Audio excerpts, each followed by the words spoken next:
वाडा आहे पुण्याला. हां भाई.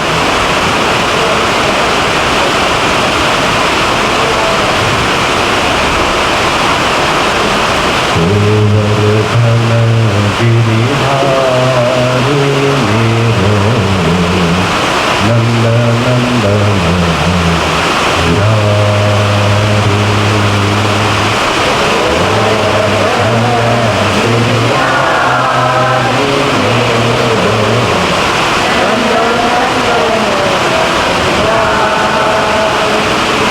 गोवर्धन गिरिधारी मेरो नंद नंदन मुरारी.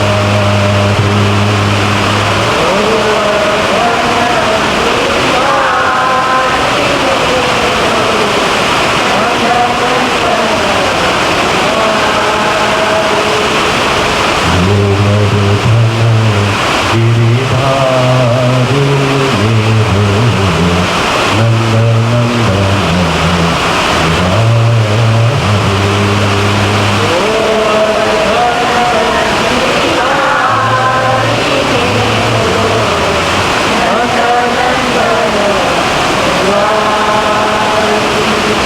गोवर्धन गिरिधारी मेरो नंद नंदन मुरारी.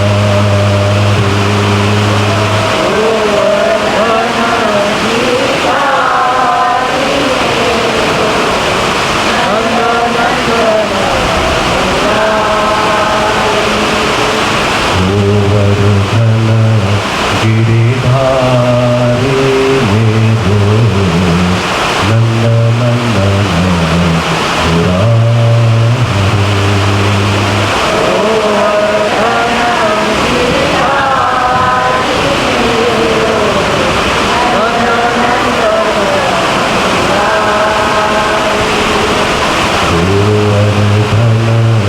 गिरिधारी मेरो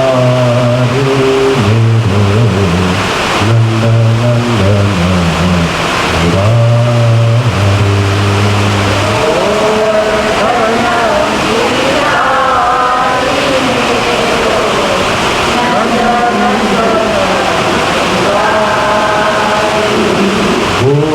गोवर्धन गिरिधारी मेरो नंद नंदन मुरारी.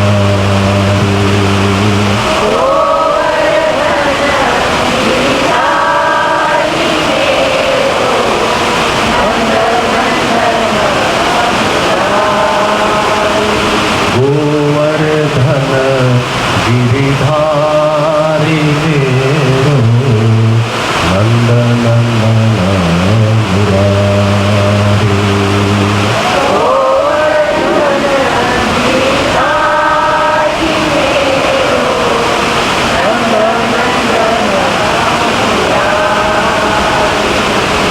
गोवर्धन गिरिधारी मेरो नंद नंदन मुरारी. गोवर्धन गिरिधारी मेरो नंद नंदन मुरारी.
गोवर्धन गिरिधारी मेरो नंद नंदन मुरारी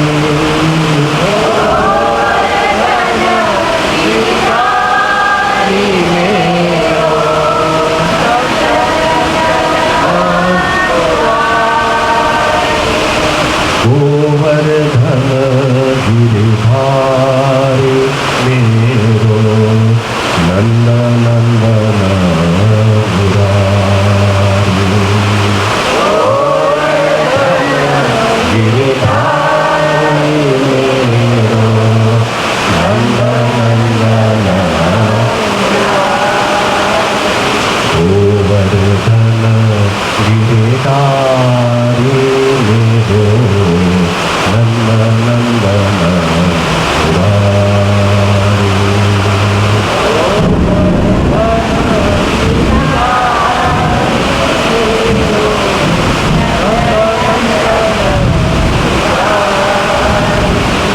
गोवर्धन गिरिधारी मेरो नंद नंदन मुरारी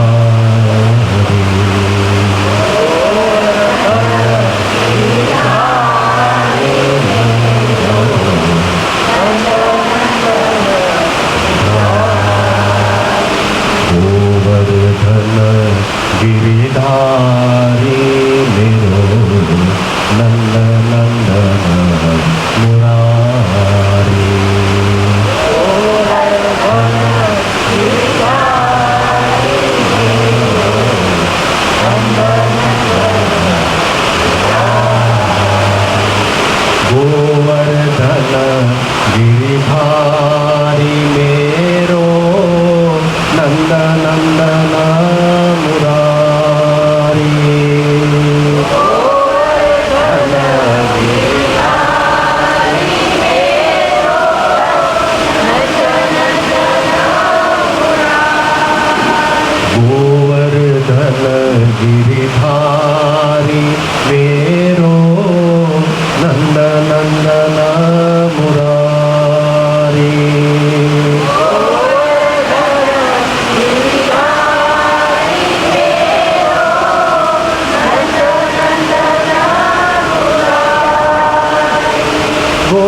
गोवर्धन गिरिधारी मेरो नंद नंदन मुरारी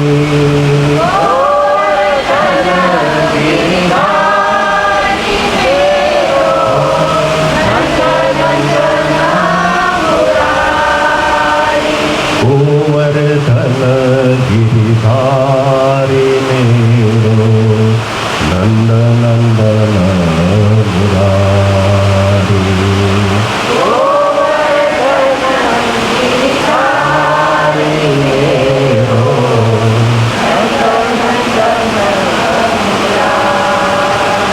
गोवर्धन गिरिधारी मेरो नंद नंदन मुरारी गोवर्धन गिरिधारी मेरो नंद गोवर्धन गिरिधारी मेरो नंद नंदन मुरारी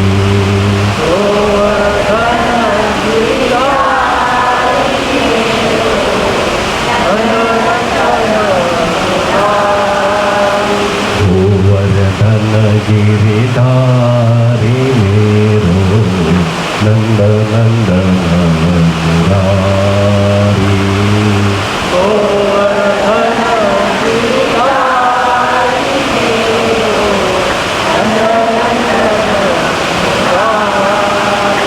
हरे राम हरे राम हरे राम हरे राम हरे राम हरे राम हरे राम हरे राम हरे राम हरे राम हरे राम हरे राम हरे राम हरे राम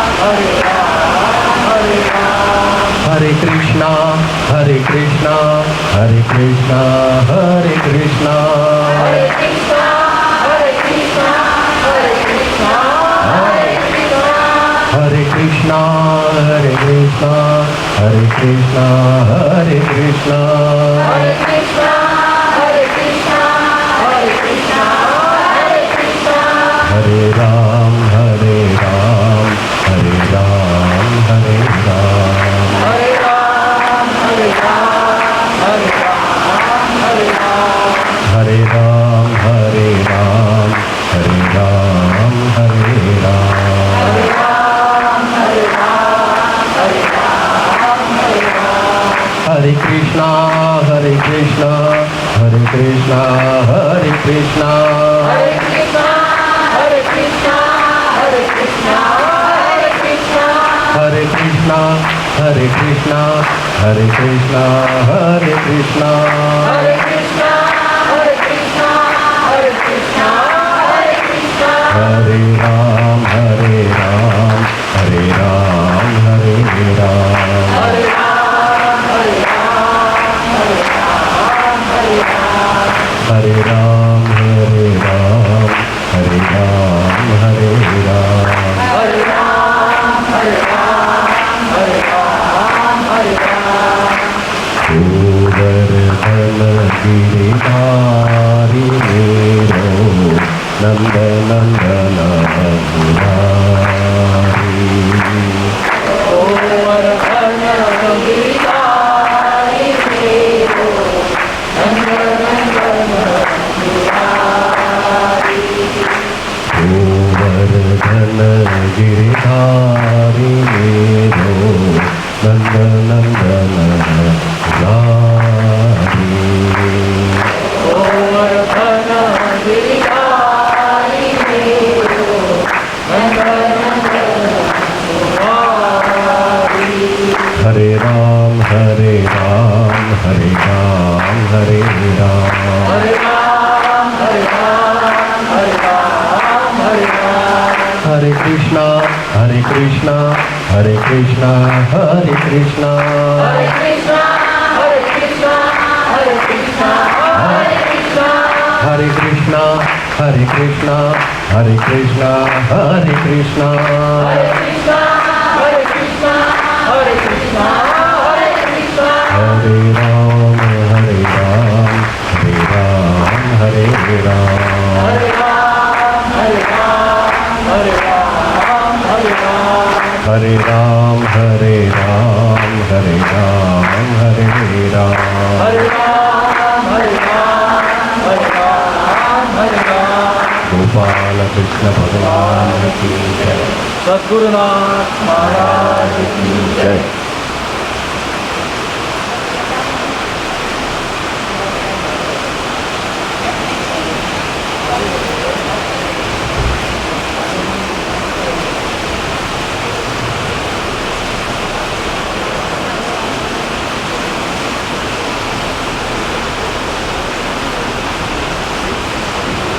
आज आपण जी चर्चा करणार आहोत ना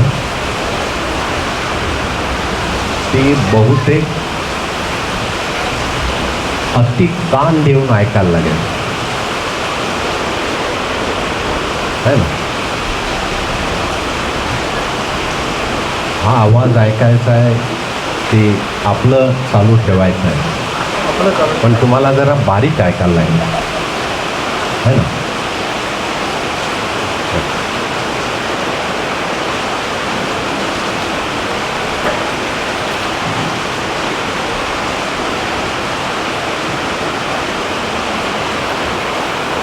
हे दिसतंय समोर बोर्डवर बोर्ड के ऊपर क्या लिखा है वो दिख रहा है. हाँ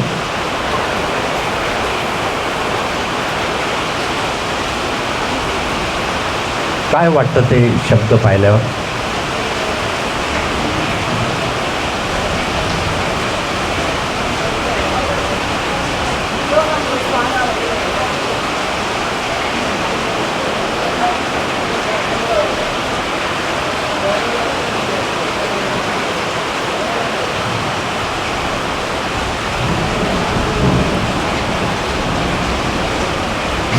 श्रीमद् भागवत महापुराण अध्याय 26 स्कंद 3 आणि श्लोक नंबर आहे 33. हा श्लोक भगवान कपिल देव विष्णूचे अवतार यांनी त्यांच्या माता देवहूती यांना दिलेल्या सांख्य तत्वज्ञानाच्या उपदेशाचा एक अत्यंत महत्त्वाचा भाग आहे.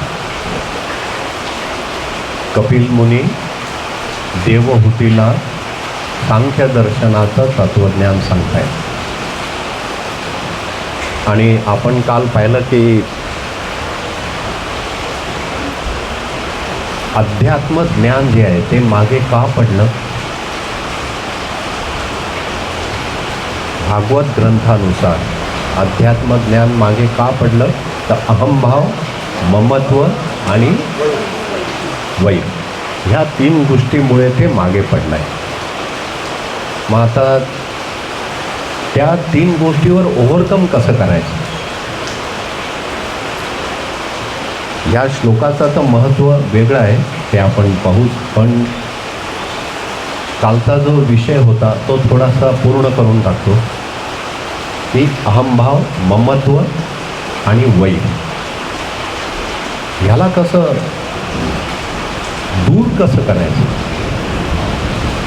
व्यासांनीच त्यावर उपाय सांगितला आहे की अहंभाव कमी व्हायचा असेल आणि आपला अहंभाव आहे की नाही आहे ह्या भानगडीत न पडता अकर्ता पण अंगी बांधता आलं पाहिजे. अकर्ता म्हणजे अकर्ता झालं की अहंभाव तो राहणार नाही, अकर्ता भाव राहील. आता दुसरं जे आहे ममत्व, त्या ममत्वासाठी आहे साक्षी भाव. ज्याला आपण ममत्व हा माझा आहे माझा आहे. ममत्व म्हणजे एकतर्फी अकाउंट, दुसऱ्याला माहीत नाही पण आपणच ठरवतो हा माझा आहे. आणि हे एकतर्फी अकाउंट कसं दूर करायचं किंवा कशा तऱ्हेने त्याला वळसा घालून आत्मज्ञानाकडे जायचं, तर त्याच्यासाठी आहे साक्षी भाव की तो माझा आहे आणि मी त्याचा या भानगडीत न पडता तो आहे हे साक्षी भावाने बघणं. ममत्वामध्ये परिणाम काय होतो, आपण ठरवतो हा आपला आहे, त्याला माहीत नसतं. साक्षी भाव आला की तो आहे आणि मी आहे बस. यामधून ममत्व दूर करायच्या भानगडीत पडा, मग ममत्व नाही राहिलं पाहिजे, मग आम्ही तर ममत्वावर असं करू, काही करायची गरज नाही. तो आहे, तुम्ही आहे, संपला. साक्षी भाव. आणि तिसरं आहे वैर. तर वैर कसं काय दूर करता येईल किंवा वैर ओलांडून आत्मज्ञानाकडे कसं जाता येईल. तर वैर ओलांडायचं असेल तर एकच आहे की नित्य काय आहे. नित्य म्हणजे सतत, सतत काय आहे. तर नित्य शरीर नित्य आहे का नाही. हां, मर्यादा आहे म्हणजे नित्य नाही आहे. मग ठीक आहे, आपण जे घर बांधलं ते नित्य आहे का. त्यालाही लिमिटेड आहे. 35 वर्षानंतर 30 वर्षानंतर ते पालिकेवाले येतात आणि ते खोदून पाहतात आणि म्हणतात नाही इसको डिमॉलिश करो. मग धन नित्य आहे का.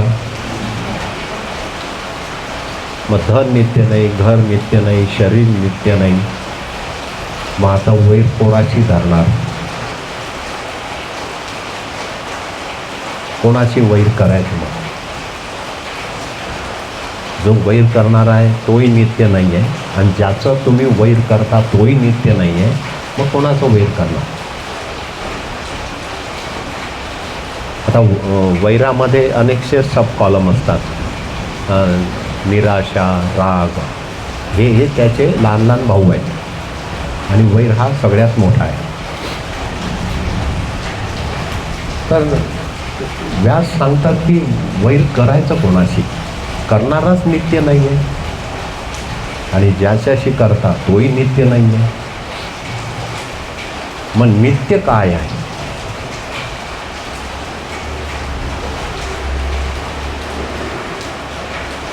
शरीर नित्य नाही, घर नित्य नाही, धन नित्य नाही. ठीक आहे, आपली शिकलेली विद्या तरी नित्य आहे का? कन्फर्म सांगा. नाही. काहीच नित्य नाही. मग वैर कोणाची आणि कशाबद्दल? मग आता नित्य काय आहे?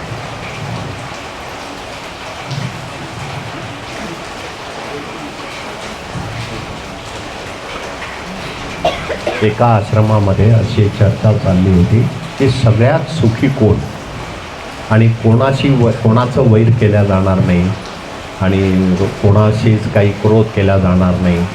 असा कोण आहे की जो कोणाशी वैरही करत नाही, जो कोणाशी क्रोधही करत नाही आणि ज्याला कोणते विकारही नाही आहे, असा कोण आहे? सगळ्या लोकांनी डोकं लावलं की असा कोण असेल. काही लोक म्हणाले की हमारा गुरु आहे याचा. तर म्हणे गुरुला राग येतो ना, म्हणे तो तुमच्यावर चिडतो ना. तर मग शिष्यांनी सांगितलं की तो त्याच्यासाठी नाही चिडत, तो आमच्यासाठी चिडतो. पण म्हणे चिडतोच नाही. मग असे कोणते लोक आहेत?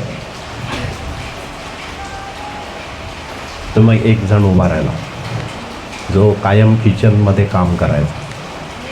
झाडू मारणं, भाज्या चिरून देणं, मिरच्या तोडून देणं, लसूण सोलून देणं, असं काम करणार. या सगळ्या लोकांनी बघितलं. काय म्हणे मला असं वाटतं की ज्याचा जन्म झाला नाही तो निर्वैर आहे, निक्रोधी आहे, तो त्याला कोणाचं काहीच घेणं नाही.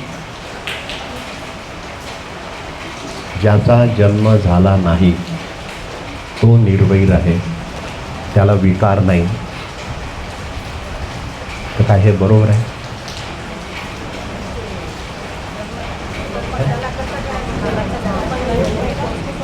जन्मच झाला नाही तर ह्या काही भानगडी नाही आहे की नाही? किती मस्त आहे ना. एक जण पहिला कोण? ज्याचा जन्मच झाला नाही, म्हणजे जो आईच्या गर्भातच आहे, जो बाहेरच आला नाही, तो निर्वैर आहे, सगळं काही आहे. तर म्हणे मग दुसरा कोण? म्हणे दुसरा जो मर गया.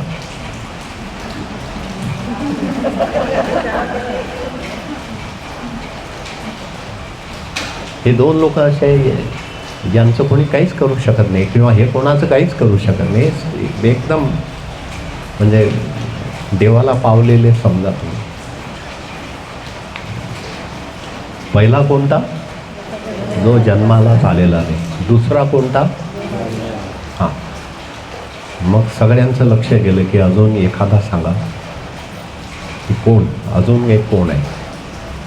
तर मग तो म्हणे अजून एक आहे, पण त्याला इकडे तिकडे असं धरून कसा तरी यात धरता येईल, आणि तो म्हणजे निर्लज्ज.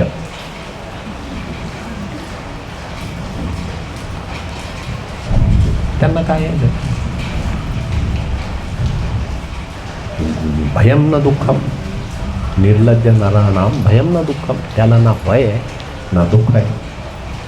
पण हे दोन लोक असे असतात की ज्यांना काहीच नाही. तर मग नित्य काय आहे?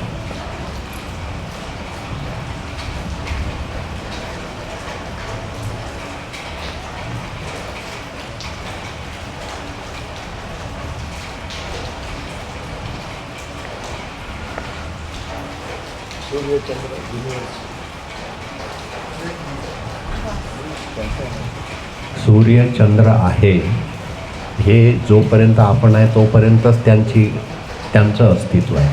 ज्या दिवशी आपला देह संपला सगळ्यांचं अस्तित्व संपलं, झिरो.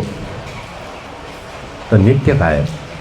अहंभाव, ममत्व आणि वैर ह्या गोष्टीला ओव्हरकम करणाऱ्या तीन गोष्टी. पहिलं कोणतं? अहंभावाला कोण दूर करेल? अकर्ता भाव. ममत्वाला कोण दूर करेल? साक्षीभाव.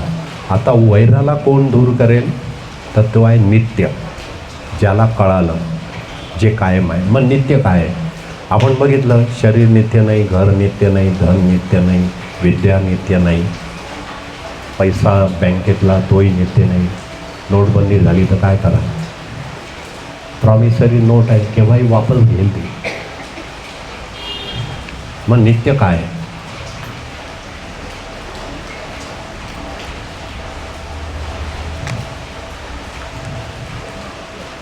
एखादी व्यक्ती मृत झाली की तुम्ही ग्रुपवर काय मेसेज टाकता? हां हां हो, एवढाच टाकता का? अजून हां इतक्या वाजता नेणार आहे. मग जो सकाळी गेला तर दुपारी कोणाला देणार आहे? हां म्हणजे मग शरीरातून कोण गेलं? आत्मा म्हणजे काय? एनर्जी. एनर्जी नित्य आहे. वैर एनर्जी समजली की वैर जात. जोपर्यंत नजर बॉडीवर आहे तोपर्यंत गैरसमज राहतील, पण जेव्हा नजर एनर्जीवर गेली गैरसमज गेला.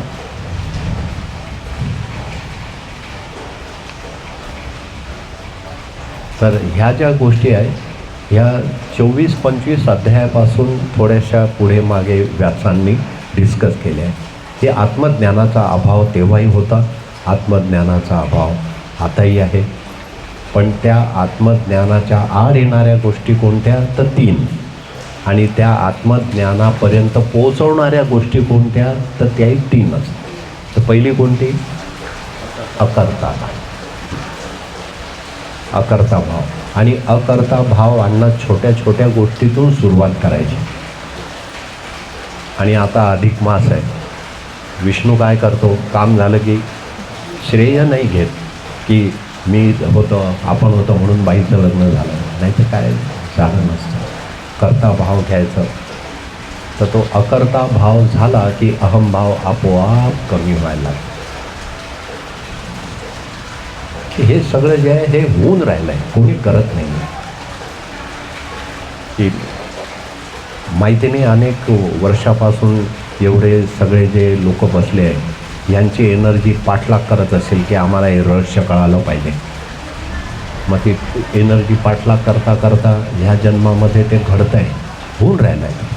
हे कोणी करत नाही ना. इथे बसून कोणी बोलायला आलेलं नाही ना, कोणी ऐकायसाठी उत्सुक नाही.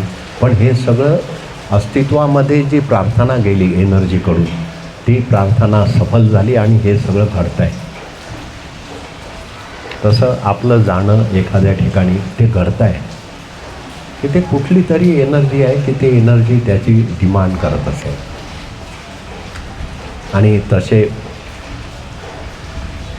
एनर्जीचे 7 डायमेन्शन सांगितलेले आहेत की ती 7 डायमेन्शनमध्ये असते. तर आपली एनर्जी कुठल्या डायमेन्शनमध्ये आहे हे जेव्हा माणूस तपासून पाहतो तेव्हा त्याच्या लक्षात येतं की अरे अजून 6 बाकी आहे. 7 पायऱ्या आहेत त्या एनर्जीच्या. त्या 7व्या पायरीला जाणं ते काही काम नाही आहे, परंतु ती एक अवस्था आहे. आणि त्या 7 पायऱ्यांचं डिस्कशन जेव्हा पुढे येईल तेव्हा त्याच्यावर होईलच. पण एनर्जीच्या 7 पायऱ्या लक्षात ठेवा. आता नित्य काय आहे? मग एनर्जी. अहमभाव काढायचा असेल तर काय करायला लागेल? अकर्ता भाव. ममत्व समजून घ्यायचं असेल तर काय करावं लागेल? साक्षी भाव. त्यामुळे मी माझं हे साक्षी भावाने जाईल. आणि वैर जर बाजूला करायचं असेल तर काय करावं लागेल? नित्य काय आहे ते समजून घ्यावं लागेल. आणि नित्य आहे फक्त एनर्जी. बाकीचं सगळं परिवर्तित होत राहतं, ते सगळं अनित्य आहे. जे प्रबुद्ध लोक आहेत ते सांगतात अनित्यम यौवनम रूपम जीवितम धनसंचया. हे एवढं सगळं अनित्य आहे. मग ह्या अनित्याच्या मागे लागून नित्याला विसरून चालणार नाही. जोपर्यंत एनर्जीचा आणि आपल्या शरीराचा संबंध आहे तोपर्यंत हे समजून घ्यावं लागेल. तर आता आपली चर्चा चालली होती देवहूती आणि कपिल मुनी या दोघांमधली. त्यात आताचा श्लोक नंबर आहे 33. सांख्य तत्त्वज्ञानाच्या उपदेशाचा एक अत्यंत महत्त्वाचा भाग या श्लोकामध्ये आहे. या श्लोकात शब्द म्हणजे साऊंड आणि आकाश, आकाश म्हणजे इथर आणि स्पेस, यांच्या निर्मितीचे आणि त्यांच्या लक्षणांचे अत्यंत शास्त्रीय विश्लेषण केलं आहे. अर्थाश्रयत्वं शब्दस्य द्रष्टुलिंगत्वमेव च तस्मान्नत्र च नभसो लक्षणं कवयो विदुः. हा श्लोक आहे. या श्लोकाचा अर्थ आहे की या श्लोकात भगवान कपिल सांगतात की आकाश आणि शब्द याचा अत्यंत जवळचा संबंध आहे. शब्द हे मृत असतात, पण शब्दाला ध्वनी लागला की ते जिवंत होतात. आता हे इथे शब्द आहे, हे मृत शब्द आहे, पण जेव्हा बोलले गेले तेव्हा त्यांना जिवंतपणा आला.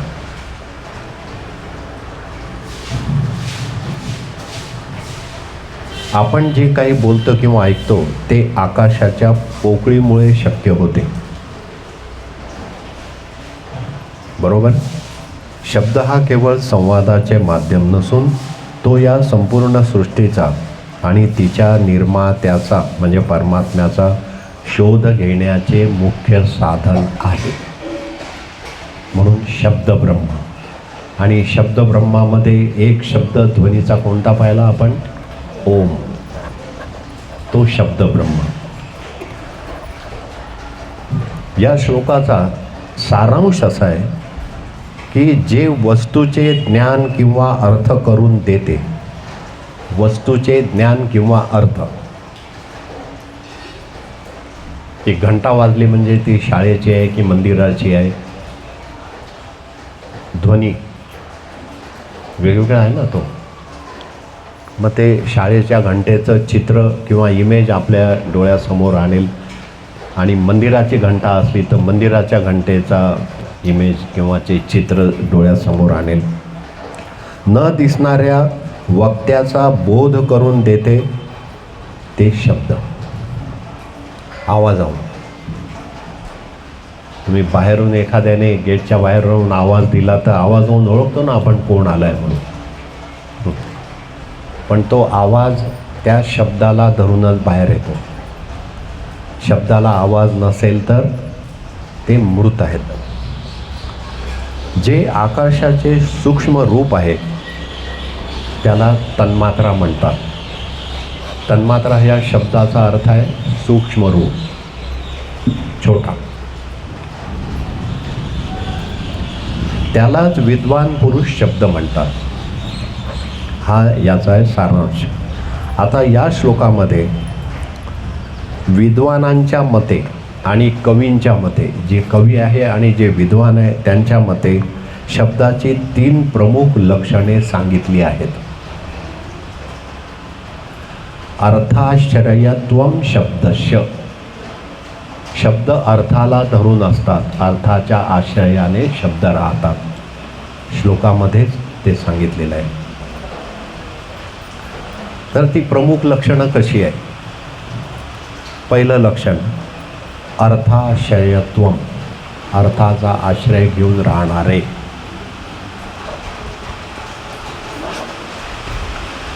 शब्दाच्या उच्चाराने मनात एखाद्या वस्तूचा किंवा अर्थाचा बोध होतो. उदाहरणार्थ, पाणी शब्द ऐकताच डोळ्यासमोर काय येतं? डोळ्यासमोर पाणी येतं म्हणजे पाण्याची इमेज येते. बरोबर ना? पाणी येतं म्हणजे पाण्याची इमेज येते. आता एखाद्याला तहान लागली किंवा डॉक्टरने सांगितलं की आता ऑपरेशन झालं आहे, यांना पाणी पाजा, आणि तुम्ही पाणी ग्लासभर द्यायच्याऐवजी त्याला एक माळ दिली, ते पाणी पाणी पाणी चालू द्यायचं, तर काय होईल? पाण्याची इमेज येत राहील पण तहान नाही पूर्ण होणार. तहान भागवण्याकरता काय करावं लागेल? हां,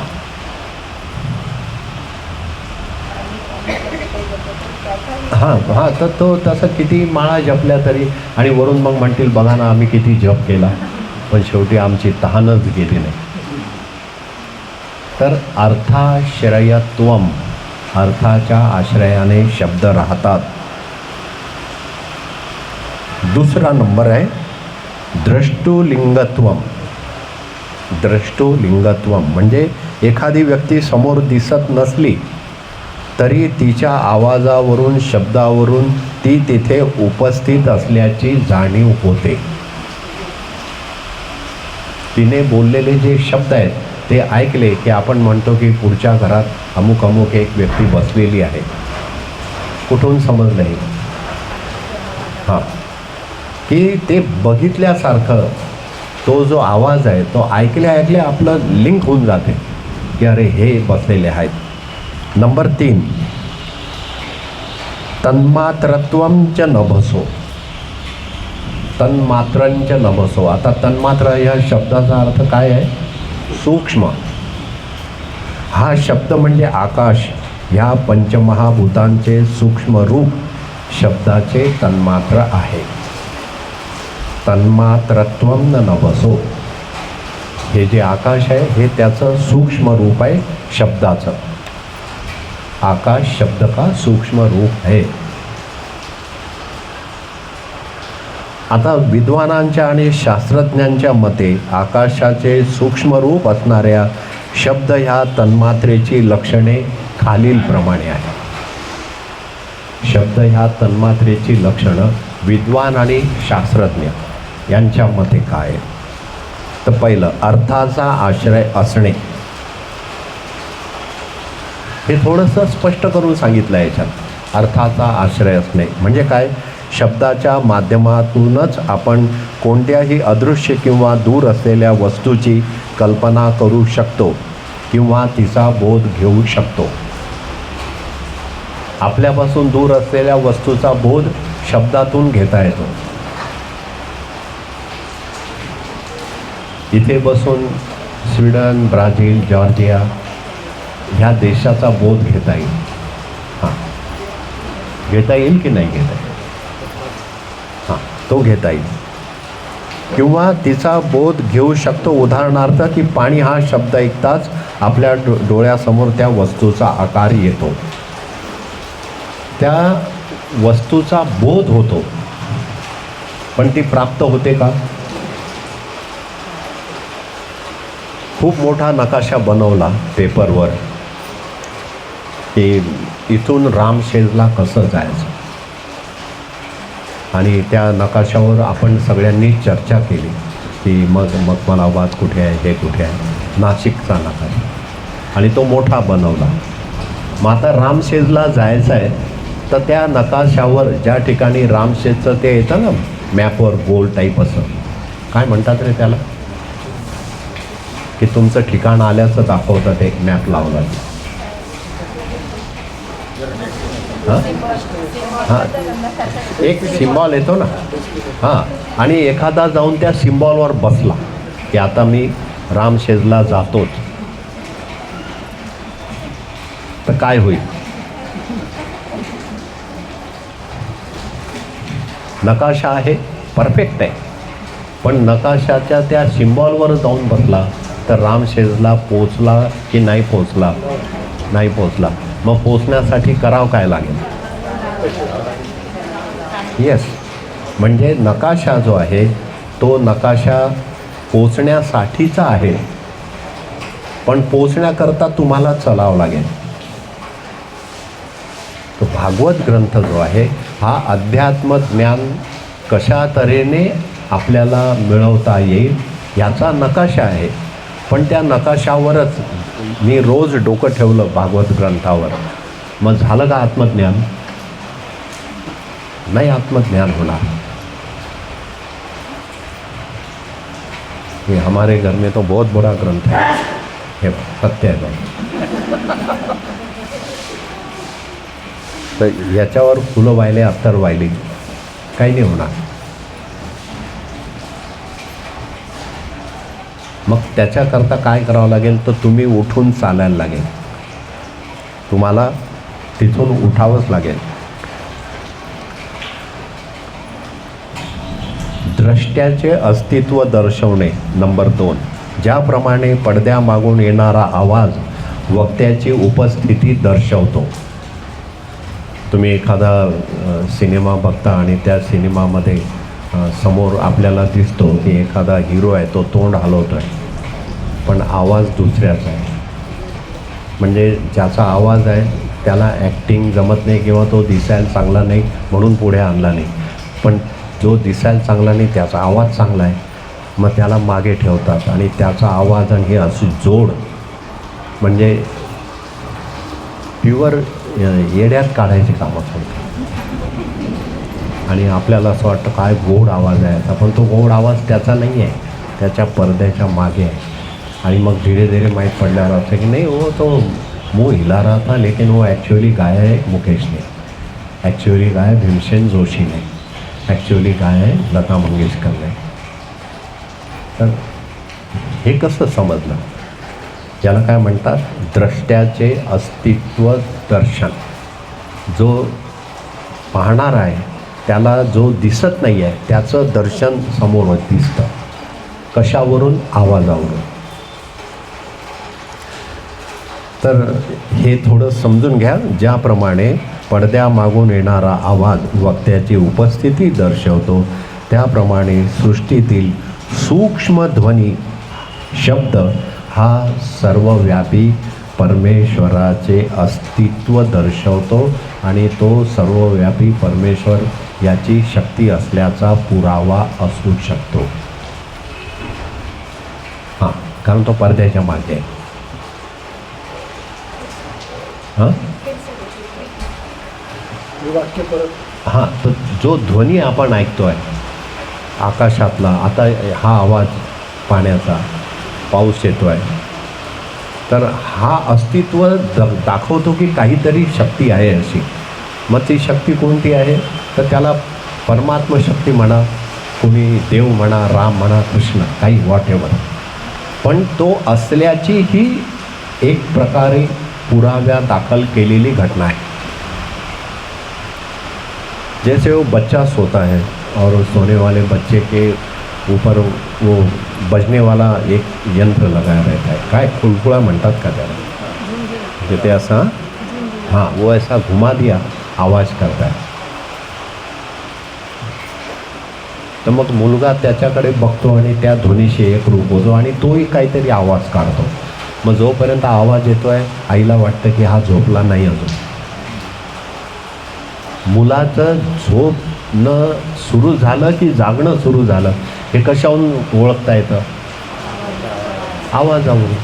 मग आवाज जर नाही आला तेव्हा आई जाऊन पाहते की अरे हा झोपला की काय.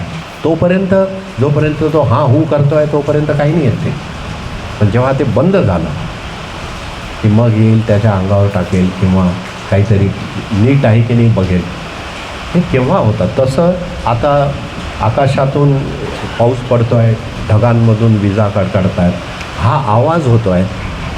तर व्यास महाराज इथे सांगतील की ईश्वराची शक्ती असल्याचा हा पुरावा आहे.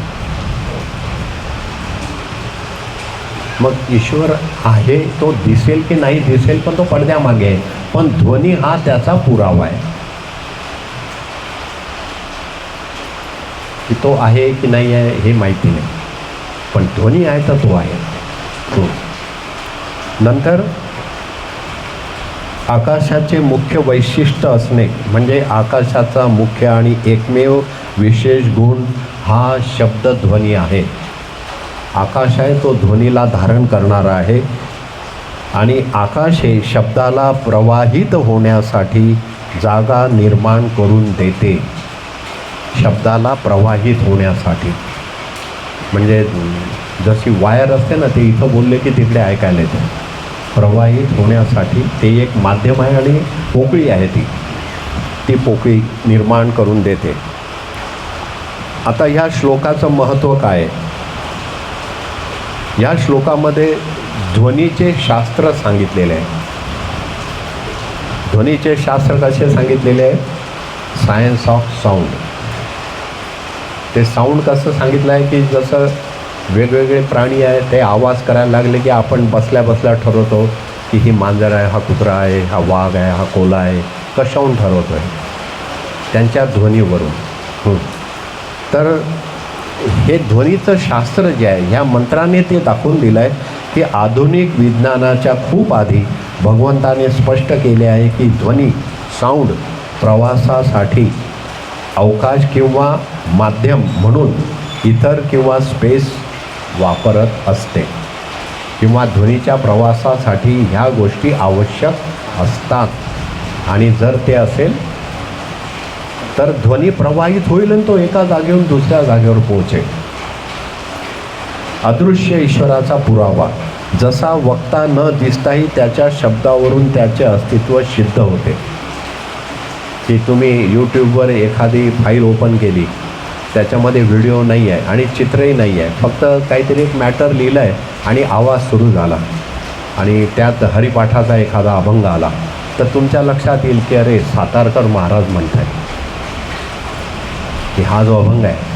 किंवा काहीच नाही आलं आणि एखादा आवाज आला तर तुमच्या लक्षात येईल की भीमसेन जोशी गात आहेत. कशावरून ओळखलं? आवाजावरून ओळखलं. तसं वक्ता दिसायलाच पाहिजे असं काही नाही, परंतु त्याचं पाहणं ऐकणाराला त्याच्या आवाजावरून हो करता येतं. बरोबर? त्याचे अस्तित्व त्यामुळे सिद्ध होते. तसेच आपल्याला भगवान डोळ्यांनी दिसत नसले तरी वेद आणि नामस्मरण या शब्दाद्वारे विश्वाचा चालक असलेल्या ईश्वराचे अस्तित्व सिद्ध होते, असा हा श्लोक आहे. तो दिसत नसला तरी विश्वाचा चालक जो आहे ईश्वर, त्याचं अस्तित्व सिद्ध होते. आता लोकसभेमध्ये निवडून गेलेले जे प्रतिनिधी असतात ते जेव्हा शपथ घेतात ना, तेव्हा काय वाक्य असतं माहीत आहे ना? ईश्वराला साक्षी ठेवून, मराठीतून म्हणतात, हिंदीतून ईश्वर को साक्षी रखकर. म्हणजे ईश्वराला साक्षी ठेवूनच तो प्रतिनिधी शपथ घेतो की मी ही माझ्यावर असलेली जबाबदारी हे गोपनीयतेने पूर्ण करील आणि भेद करणार नाही, मी समान राहील, असं ईश्वराला साक्ष ठेवून तो करत असतो. मग अशा त्या ईश्वराचा पुरावा काय? तर ध्वनी. आता लक्षात येत आहे ना? हां.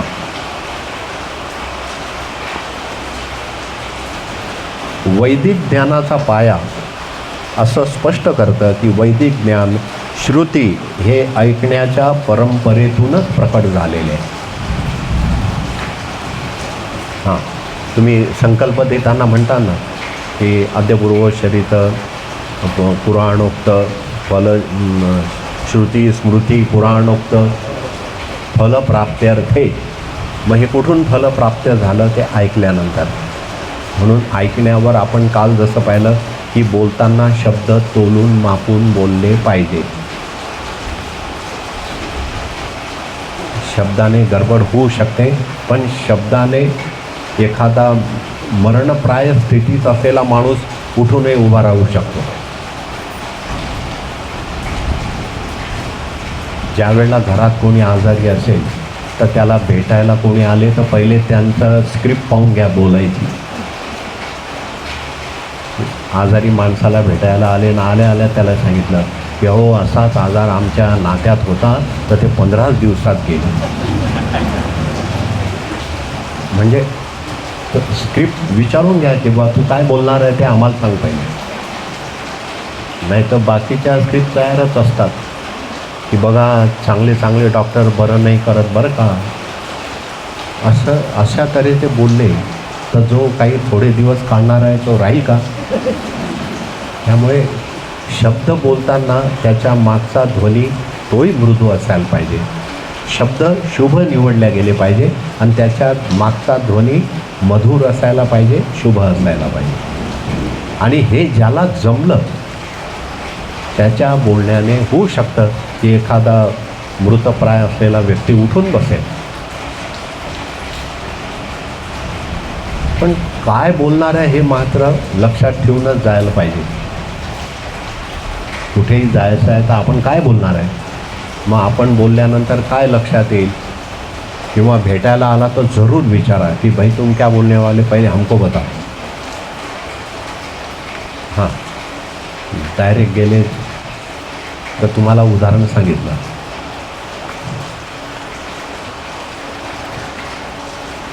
तर आता श्रुती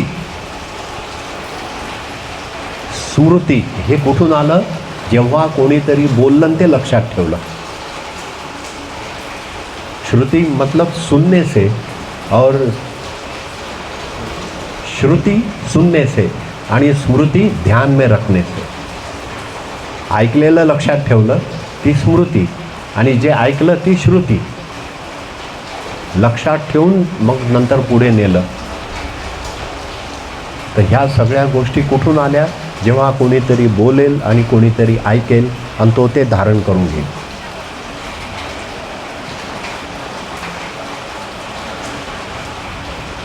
हा संवाद भगवान कपिल आणि माता देवहूती यांच्यात चाललेला आहे. हा श्लोक कशातला आहे? संवादामधला श्लोक आहे. कपिल मुनींनी जगाच्या उत्पत्तीचे वैज्ञानिक आणि आध्यात्मिक रहस्य सांख्यशास्त्राद्वारे उलगडून दाखवले. भागवतानुसार जेव्हा तामस अहंकारावर भगवंताच्या शक्तीची प्रेरणा होते तेव्हा तो सर्वात आधी शब्द तन्मात्र आणि त्यापासून आकाश निर्माण होते. हा श्लोक त्याच आकाशाच्या आणि शब्दाच्या परस्पर संबंधाचा इतिहास व निर्मिती स्पष्ट करणारा आहे. आकाश आणि शब्दाचा परस्पर संबंध तो दाखवतो हा शब्द.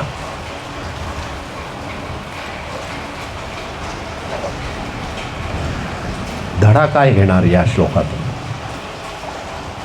शीख क्या लेंगे? ऐकण्याचे महत्त्व. आता इथे ऐकण्याचे महत्त्व म्हणजे पॉवर ऑफ हिअरिंग. नीट ऐकता आलं पाहिजे, ते एक पॉवरच आहे. आणि नीट बोलला पाहिजे, ते एक पॉवर आहे. पण नीट न बोलणारे जेव्हा नीट न ऐकणाऱ्यांच्या संगतीत येतात आणि तेव्हा जे घडतं तेव्हा ते रामायण असू शकत नाही, ते महाभारतच होईल, है ना. त्यामुळे बोलणाराही नीटच पाहिजे आणि ऐकणाराही नीटच पाहिजे. नाही तर हा बोलतो काही, तो ऐकतो काही, तो घेऊन पळतो काही. साधारणतः आपण त्याचा व्यवहारात वापर करतो की ज्याला बोलू शकत नाही तो उपस्थित असताना दुसऱ्याला बोलतो.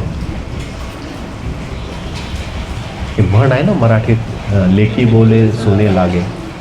मग लेक आली की तिला म्हणायचं जरा काम करत जा ना, असं बसून नको राहू. म्हणजे ते तिला बोलणं नसतं, ते दुसरीकडे असतं, त्याला डायरेक्ट बोलू शकत नाही म्हणून याचा आधार घेऊन. तर ते घातक प्रयोग आहे हा. ज्याला सांगायचं आहे त्याला तुम्ही नम्र शब्दात सांगू शकता. शब्द थोडेसे शोधावे लागतील, सूर थोडासा जमवावा लागेल, बस एवढंच. नाही तर त्या टी व्हीवर ते भीमसेन जोशीचं गाणं ऐकतो आपण, मिले जब सूर मेरा तुम्हारा, असं काहीतरी आहे बघा. मिले जब सूर मेरा तुम्हारा, तुझा माझा सूर मिळेल तेव्हा. मग तो सूरच भेटत नाही कधीच. पॉवर ऑफ हिअरिंग, ऐकण्याची शक्ती. आपल्या जीवनात ज्ञानाची सुरुवात ऐकण्यापासून होते. जर आपल्याला अध्यात्म प्रगती करायची असेल तर अधिकृत आणि चांगल्या स्रोताकडूनच ज्ञान ऐकले पाहिजे. सोर्स, त्या सोर्सकडूनच ते ज्ञान ऐकलं पाहिजे, तरच काहीतरी लाभ होऊ शकेल. शब्दाची ताकद ओळखली पाहिजे. शब्द केवळ ध्वनी नसून ते एखाद्या वस्तूचा किंवा ऊर्जेचा अर्थ वाहून नेतात. ते नुसते ध्वनी नाही आहे, ते ऊर्जा वाहून नेतात. आपण जे बोलतो आणि ऐकतो त्याचा आपल्या अंतःकरणावर थेट परिणाम होतो.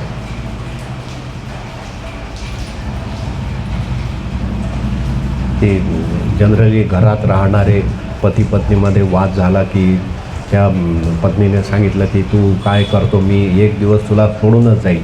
आणि ह्या गड्याने इतकं ते मनावर घेतलं की सोडून जाईल का, तर मग तोही गिरीला पेटला. आणि त्या एका डायलॉगने इतका घोळ झाला की तो मुंबईत भेटला तिथं. तो म्हणे की कोर्ट केस करायला पाहिजे का. म्हटलं काय झालं होतं ते सांगा. नाही म्हणे ते असं काही खास नाही झालं, पण मग निघून गेली म्हणे ते. अच्छा. मी त्याला पूर्ण विचारलं आणि ते सांगतच नव्हता तो खरं. मग त्यांना असं सांगितलं की हे बघा, सिलेक्शन आणि इलेक्शनमध्ये तुम्ही दोघं फसले. म्हणजे एक तर सिलेक्ट केलं आणि लोकांनी तुम्हाला इलेक्ट करून दिलं, झालं. आता तुम्ही फसले, तर आता तू असं कर, तुला विचारून घर सोडून गेली का. म्हणे नाही. म्हटलं इथं तुझा सगळ्यात पहिला इगो बाजूला ठेव, फोन कर. नाही म्हणे मी महिना झाले बोलतच नाही. असं नको करू, फोन कर. फोन करून विचारून घे, किंवा तू येते की आणायला यायचं आहे. हा इगो आहे म्हटलं रे. आणि या छोट्याशा इगोने झंझटी पुढे पडत आहे. आणि आम्ही इकडे येऊन गेलो. त्याने फोन केला आणि तिकडनं मला लांब लचक मेसेज टाकला. म्हणे ती म्हणे 1-2-4 दिवसांनी घ्यायला या. किती छोटी गोष्ट होती ना, इगो होता. आणि त्या इगोमुळे काय झालं ना, की वो नाही बात करता तो मैं भी नहीं करता, विनाकारण चाललं होतं. अरे म्हटलं सिनियरमध्ये तुमच्यापैकी मोठं कोण आहे. म्हणे मी. म्हटलं मग तू कर फोन. लहान लहान पोरं चुका करत असतात. मोठ्यांनी काय लहानासारखं वागायचं का. मग झालं ते मस्त. नंतर लांब लचक मेसेज टाकला की मी केला फोन आणि घ्यायला या म्हणजे 3-4 दिवसांनी. मग काय करू. म्हटलं काय करू, काय आमंत्रण आलं आहे, निघून जा.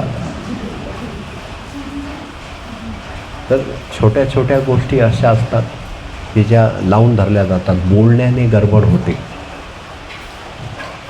त्यामुळे काही शब्द असे आपल्या कुटुंबात किंवा समाजात म्हणू नका, तुमची गरज नाही असं कधीच म्हणू नका. कारण ते शब्द थेट प्राणाला लागतात. त्याच्यावर तुमचा इगो जर काम करत असेल तर थोडा वेळ त्याला बाजूला ठेवून द्या. याने इसकी कोई जरूरत नाही. इगोला बाजूला ठेव. तर शब्दांची ताकद कशी आहे की आपण जे बोलतो ते शब्द ती ऊर्जा वाहून नेतात आणि समोरच्याच्या ऊर्जेला डायरेक्ट टच करतात. त्यामुळे आपल्या अंतःकरणावर त्याचा थेट परिणाम होतो. आणि शब्द जे आहे ते भगवंताशी जोडण्याचे माध्यम आहे. ते कुठल्या याने जोडल्या जातात तर मंत्र, दिव्य मंत्र, स्तोत्र, प्रार्थना हे माध्यम आहे. म्हणून सगळ्यात शब्दाला ब्रह्म म्हटलेलं आहे. शब्द नसते तर भाषा असती का. आणि भाषा नसती तर हे एवढं अवघड तत्त्वज्ञान आपल्याला समजलं असतं का. भाषा हे मूळ आहे आणि भाषेमुळे सगळे व्यवहार सुरळीत आहे. मग त्याच्या शब्दासोबतचा ध्वनी जर का बिघडला तर प्रॉब्लेम आहे. दिव्य मंत्र किंवा भगवंताचे नाव हे देखील शब्दरूपातच असतं. या भौतिक जगात राहू नये नामस्मरणाच्या माध्यमातून आपण अदृश्य ईश्वराचा साक्षात्कार अनुभवू शकतो. अदृश्य ईश्वराचा साक्षात्कार. आता ध्वनी कसे काम करतात आणि शब्द कसं काम करतं याचं एक एक्झाम्पल म्हणून हे लिहिलं आहे. पहिलं अक्षर कोणतं आहे, पहिलं शब्द कोणता आहे. बरं. आता तुम्हाला आपल्या व्यवहारामध्ये जसं तुम्ही मार्केटला चालले तर हे घेऊन या ते घेऊन या, तर तो म्हणतो बरं आणि बरं. पण त्याच्या खाली दुसरं काय लिहिलं आहे. हां आता काय झालं? शब्द पहिला कोणता होता? बर. तर तो आपण बोलतोच आहे, पण जर का संताप झाला ते ऐकता ऐकता तर काय म्हणतो? बरं है ना. तो अभी ऊर्जा क्या बदल गई ना, साऊंड बदल गया अभी. अक्षरं तर ते दोनच आहे, पण साऊंड बदलला आहे. पहिला साऊंड होता, हां ठीक आहे. असं दुसरा कोणता आहे? हां हो. आता होचा अनुभव सांगा.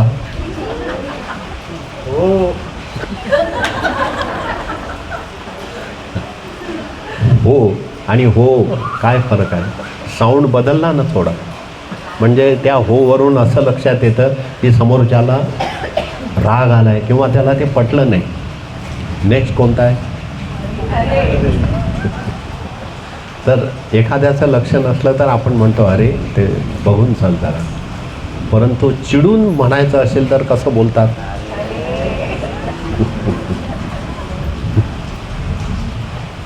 साऊंड बदलला. नेक्स्ट कोणता आहे? आता ठीक आहे शब्दाचे अनुभव सांगा.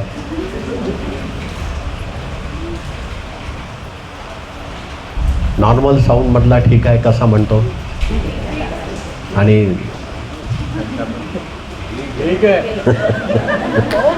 दोनच शब्द आहे की नाही, पण साऊंड बदलला तर ती वाहून नेते ऊर्जा. नेक्स्ट कोणता आहे? हां आता हा जो अहो शब्द आहे, अरे काय तुम्ही वो मैं पीछे देख नहीं सकता ना भाई ऐसे. तर आता हां एखादी गोष्ट सांगून समजली नाही तर तो अग कसा असतो? फरक साऊंडमध्ये बदल झाला की नाही. आणि जर का एकदम चांगलं चाललेलं असलं तर तो शब्द कसा असतो? दोनच शब्द आहे, अ आणि ग. हां एक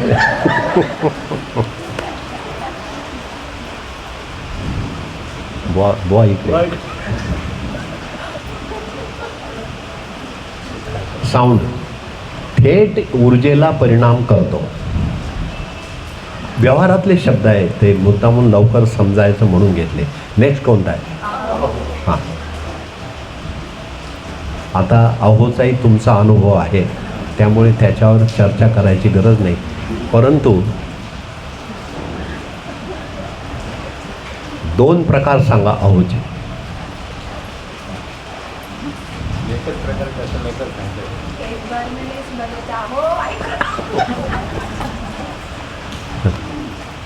लेकिन जब पहली बार बोला जाता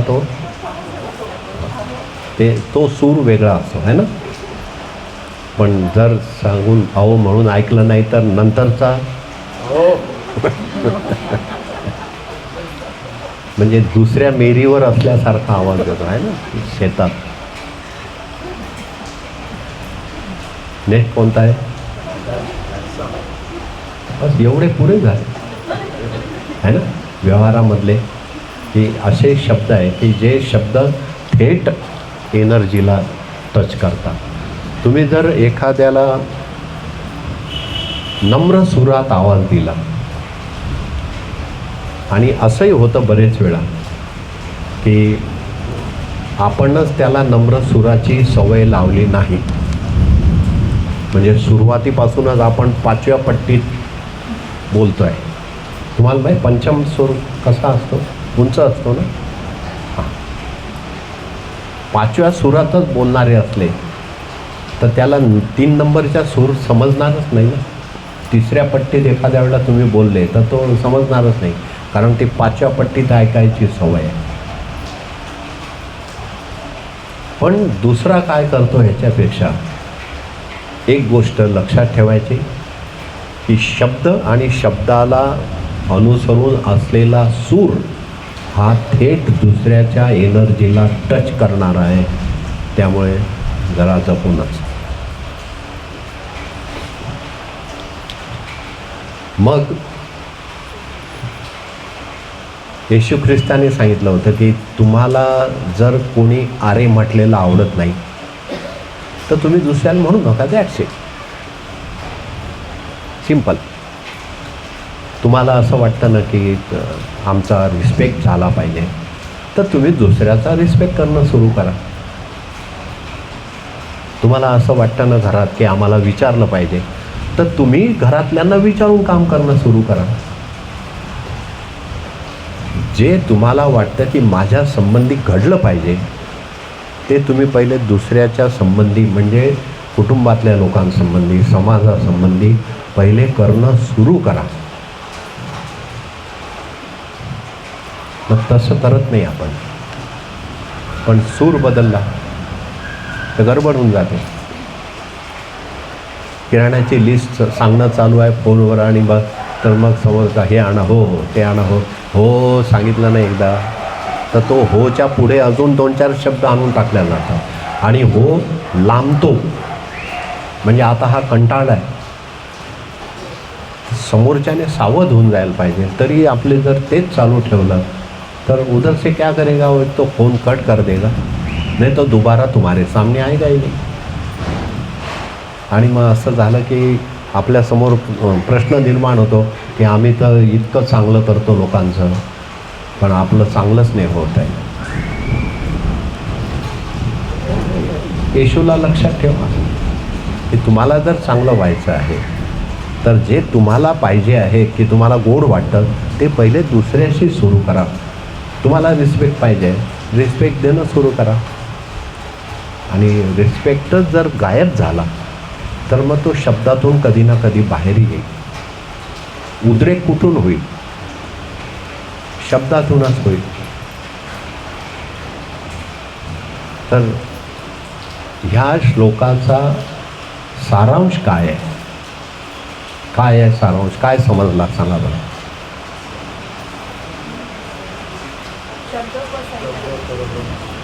हां, शब्द बोलताना जो सूर आहे तो सूर बिघडू देऊ नका, हा सारांश आहे. आणि जर तो बिघडला तर त्याचा थेट परिणाम कुठे होतो? ज्याच्याशी तुम्ही बोलता त्याच्या ऊर्जेवर. त्यामुळे एखादा अशक्त माणूस आहे, एखादा विकनेस आहे एखाद्या मुलामध्ये, तर घडी घडी ते बोलू नका, तुला हे जमतच नाही, आम्ही किती प्रयत्न करतो, तुला जमतच नाही. सारखं तुम्ही तेच तेच त्याला सांगाल तर ती त्याची एनर्जी डॅमेज होईल. एखाद्या व्यक्तीच्या आजाराविषयी चौकशी करायची आहे तर डायरेक्ट नका विचारू किती दिवस झाले तुम्ही ॲडमिट आहे, असं नका विचारू. घरी कधी येत आहे, प्रश्न तोच आहे पण थोडा बदल केला की कधी येणार आहे मग घरी, तर त्यालाही हुरूप वाटतो की अरे वा म्हणजे घरी जायचं आहे.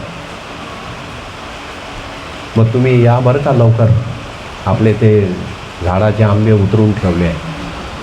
मग त्या आंब्याच्या निमित्ताने तो लवकर बरा व्हायला लागेल. पण तुम्ही सांगितलं की नाही मागच्या वर्षी बघा ना ह्याच वेळेला तुम्ही आजारी पडले होते, आम्ही तर तुमच्यासाठी आंबेही ठेवले होते, पण तुमचं काही जमलंच नाही, तुम्हाला तर ते असंही होऊन गेलं तसंही होऊन गेलं. आठवण देत आहे की तू इतका आजारी आहे, असा आहे तसं आहे, तुझं काही होणार नाही. त्यामुळे आणि वरून असं नका म्हणू आम्ही आहे ना जे आहे ते बोलतो. हां, आपलं कामच असं आहे. पण ती इथे व्यास महाराज म्हणतात ध्वनी एनर्जी डॅमेज करेल, जे आहे ते बोला पण त्याचे शब्द वेगळे घ्या फक्त, बस. इथे थोडासा फरक करतायत व्यास महाराज.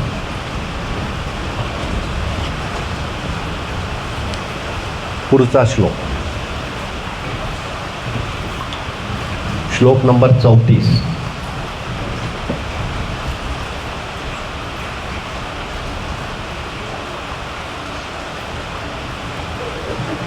भूतानां छिद्रदातृत्वं बहिरन्तरमेव च प्राणेन्द्रियात्मधिष्णत्वं नभसो वृत्तिलक्षणम्. हा 34वा श्लोक.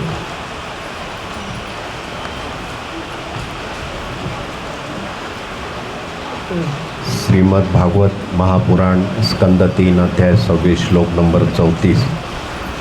हा श्लोक मागील श्लोकांच्या म्हणजे 33चा पुढील विस्तार असून यामध्ये भगवान कपिल देव आपल्या माता देवहूती यांना आकाश, इथर आणि स्पेस ह्या महाभूतांची लक्षणे आणि तिची कार्ये अतिशय सूक्ष्म आणि वैज्ञानिक पद्धतीने समजून सांगत आहेत.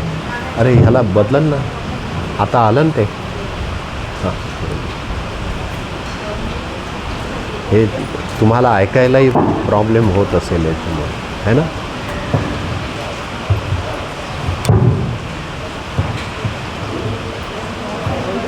हेलो, हाँ अभी ठीक है.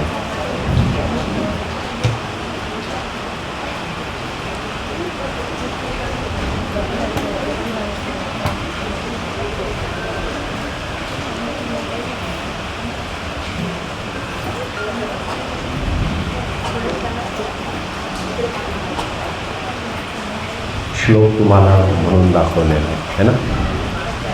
परत एकदा सांगू का? अरे इको होतो आहे का? इको नको होईल फक्त बस.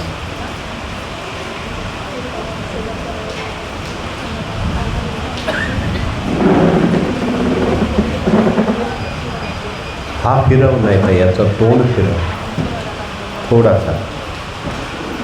हां ठीक आहे. भूतानां छिद्रदातृत्वं बहिरन्तरमेव च प्राणेन्द्रियात्मधिष्ण्यत्वं नभसो वृत्तिलक्षणम्. हा श्लोक याचा अर्थ जो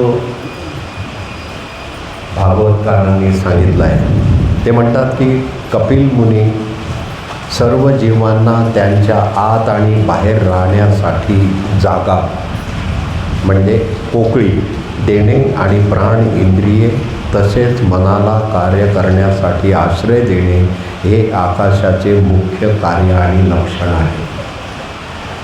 नाही समजलं? आवाज कळतोय ना की शब्द समजत नाही? बोलतोय का आवाज? आवाज घुमतोय हा.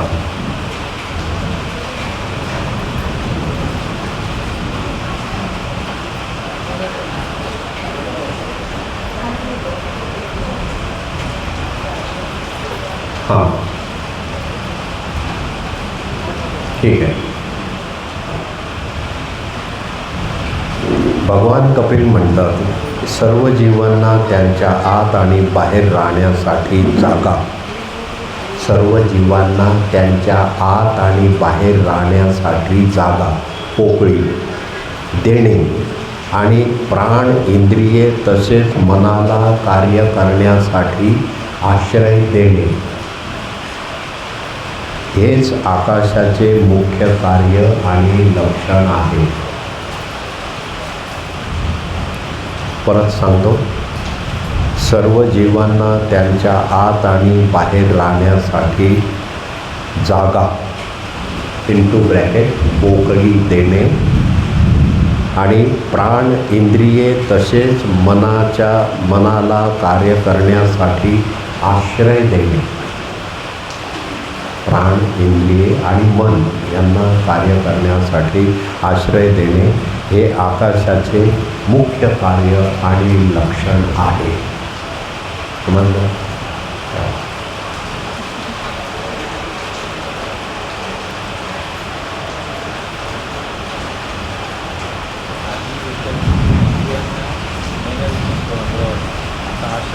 आश्रय आकाश हे शब्दाचं जे पंचमहाभूतांमधलं मुख्य पंचमहाभूत आहे ते शब्दाला धरून आकाश बनलं आहे. म्हणजे असं म्हणा की आकाशापासून शब्द झाला आणि आकाशापासून शब्द का झाला तर तो ध्वनीला वाहून नेतो, त्याला तो स्पेस देतो आहे, ध्वनीला वाहून नेतो. आता इथं सांगतात की आकाशाचं लक्षण काय तर ते नुसतं शब्दालाच आश्रय नव्हते, तर त्या सर्व जीवांना, पृथ्वीच्या पाठीवर असलेल्या सर्व जीवांना आत आणि बाहेर राहण्यासाठीची जागा. समजलं? आत राहतो म्हणजे आता आपण इथे बसलो आहे, ही पोकळी आहे, ही आकाशाचीच जागा आहे. आणि आपणही आपल्या आतमध्येही आकाश आहे आणि आपणही आकाशात राहतो. त्याच्यासोबत तो काय करतो की प्राण, इंद्रिय आणि मन ह्यांना कार्य करण्याकरता स्पेस निर्माण करतो. आणि ह्यांना कार्य करण्यासाठी काय करतो, रूम तयार करून देतो. म्हणजे रूम तर पाहिजे ना कार्य करायचं आता, किंवा त्याला दुसरं असं समजा अकोमोडेशन, राहण्याची जागा, ते तयार करून देतो. हे आकाशाचं कार्य आहे आणि हे करून देतो हे दिसणं, हेच लक्षण आहे.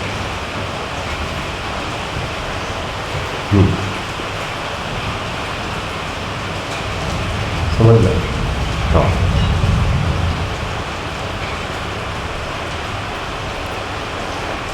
अवकाश देणे असं याला म्हणतात. अवकाश देणे म्हणजे अकोमोडेशन देणे, रूम्स तयार करून देणे. शरीराच्या आत आणि बाहेर सृष्टीमध्ये सर्व गोष्टींना सामावून घेण्यासाठी जागा पुरवणे. उदाहरणार्थ अवयवामधील पोकळी. आता शरीराच्या आत आणि शरीराच्या बाहेर जागा करून देणं, हे लक्षण कोणाचं आहे? आकाशाचं आहे. म्हणून एखादी खुर्ची आहे तर त्या खुर्चीच्या खाली जी मोकळी जागा आहे ती आकाशच आहे. आणि ही गोष्ट कबीराच्या लक्षात आली होती. कबीराने सांगितलं होतं की घट में जल, घट के बाहर जल, घट में जल, घट के बाहर जल, घट के भीतर जल, बाहर जल. म्हणजे आकाश आत आहे आणि बाहेर आहे. म्हणजे असं नका समजू की आपण जमिनीवर राहतो आहे, मग आपण कुठे राहतो आहे? आकाशात. आकाशच आहे. तेव्हाच होतं. आता हे दोन बोटांमध्ये जे अंतर असतं ते सुद्धा आकाश आहे. हे काही हातांमध्ये जे बोटं आहे ते बोटं एकमेकाविषयी प्रेम ठेवत नाही म्हणून ते वेगळे दिसतात. असे म्हणजे जबरदस्ती आणले तरी येत नाही. शेवटची करांगोली कधी कधी येत नाही, काहींच्या हातात येते. त्याचे स्पेस जास्त आहे, अवकाश जास्त आहे तिथं. स्पेस कमी पाहिजे की जास्त पाहिजे? एखाद्या पॉमिस्ट्रीवाल्याला जर विचारलं तर तो म्हणतो हातामध्ये फटा नको म्हणजे पैसा राहतो. आता हे मला माहीत नाही, तुम्ही लगेच हात नका पाहून, फट नको पाहिजे दोघांमध्ये. अरे आता गेलं सगळं. असंही सप्तशतीमध्ये सांगितलेलं आहे की लक्ष्मी चंचल आहे. ते तुमच्या हातांमध्ये फट असो चाहे नसो, ती राहणारच नाही आहे. तर चंचल लक्ष्मीचं फक्त एवढंच आहे की आकाशाच्या लक्षणांमध्ये देह म्हणजे जीव, प्राण, इंद्रिय ह्यांना सुविधा निर्माण करून देणं आकाशाचं काम आहे. प्राण आणि इंद्रियांचा आश्रय आकाश कसा आहे? तर आपला प्राण, व्हायटल एअर, आपला प्राण, 5 ज्ञानेंद्रिये, 5 कर्मेंद्रिय आणि मन ह्यांना कार्य करण्यासाठी केवळ आकाशाच्या माध्यमातूनच माध्यम मिळते. 5 ज्ञानेंद्रिय आणि 5 कर्मेंद्रिय. या श्लोकाचं इम्पॉर्टन्स काय आहे? तर या श्लोकामध्ये कपिल मुनीने अतिशय प्रगत विज्ञान सांगितलेलं आहे. आणि हे प्रगत विज्ञान कसं आहे? Advance cosmic science. Advance cosmic science या श्लोकात सांगितलेलं आहे. मग हे कशा पद्धतीने समजून घेता येईल? तर आधुनिक विज्ञान सांगते की अवकाश म्हणजे स्पेस आणि इथर केवळ पोकळी नसून ते ऊर्जा आणि लहरींचे वहन करणारे एक माध्यम आहे. ऊर्जा आणि लहरींचे वहन करणारे एक माध्यम आहे. जिथे तुम्हाला लिहायचं असेल ना तिथे सांगू शकता, मी ते परत वाचेल. म्हणजे नाही समजलं तर बोट वर करा, मी ते परत वाचेल. आता ऊर्जा आणि लहरींचं साधन कसं, तर आपली जे आत्मिक ऊर्जा आहे, म्हणजे जो सोल आहे, आत्मिक सोल, त्या सोलसोबत अजून दोन ऊर्जा असतात. एक असते व्हायब्रेशन आणि दुसरं असतं फ्रिक्वेन्सी. म्हणजे व्हायब्रेशन, फ्रिक्वेन्सी अँड एनर्जी असं समजा इज इक्वल टू सोल. म्हणजे आता हा अनुभवाचा विषय होईल. हे लगेच काही सूत्र नका धरू, हा अनुभव तयार करावा लागेल. आता व्हायब्रेशन बघा, पृथ्वीमध्ये भूकंप येतो, पृथ्वी व्हायब्रेट होते. फ्रिक्वेन्सी, लहरी येतात वेगवेगळ्या तऱ्हेच्या. आणि एक असते एनर्जी. तर एक ऊर्जा, दुसरी लहरी, आणि व्हायब्रेशनला काय म्हणतात, थरथरणे, कंपन. कंपन, लहरी आणि ऊर्जा, स्पंदन म्हणा, कंपन म्हणा. आणि बघा तुम्ही, माणूस जर बेहोश झाला तर त्याचा हार्ट प्रेस करून त्याला ते कंपन बघायचं किंवा आणायचा प्रयत्न केला जातो. तर इथे काय सांगितलं आहे त्यांनी, की आधुनिक विज्ञान सांगते की आकाश, ज्याला इथर किंवा स्पेस असं म्हणतात, ती पोकळी नाही आहे, वो भरा हुआ है. आता भरा हुआ आहे तर एनर्जी डोळ्याने दिसेल का? पण आपल्या बॉडीमध्ये एनर्जी कायम असते. आणि त्याचं मोजमाप काय आहे, की जर का 98च्या वर एक आकडा गेला तर काय होतं, 98 समजलं ना? हां, ताप. 98 फॅरनहीटच्या वर जर एक अंक गेला तर काय होईल, 99 झालं तर, बरं ठीक आहे, 99 झालं तर तुम्ही म्हणता प्रॉब्लेम आहे, ठीक आहे. 97 झालं तर म्हणजे तरी प्रॉब्लेम आहे. आणि शरीरामध्ये काय होतं, की जर का ती सोल ऊर्जा कमी झाली तर सगळ्यात पहिले व्हायब्रेट होणं, थरथर कापणं, वाकडं होणं, हातपाय वाकडे होणं. हे कशाचं आहे, श्वासाचं स्पंदन कमी जास्त होणं. मग ते म्हणतात ज्यांचा श्वास आहे ना खूपच फास्ट चालला आहे. म्हणजे गंमत आहे की नाही, हे सगळं आपल्याशी रिलेटेड आहे.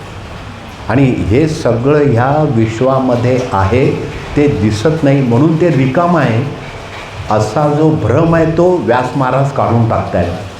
हां, की तुम्ही असं नका समजू घ्या हे रिकाम आहे म्हणजे याला काही नाही आहे. हे भरलेलं आहे. मग हे भरलेलं कशामुळे आहे, तर एनर्जीने, ऊर्जा. हे भरलेलं कसं आहे, स्पंदन. हे भरलेलं कसं आहे, व्हायब्रेशन, लहरी, फ्रिक्वेन्सी.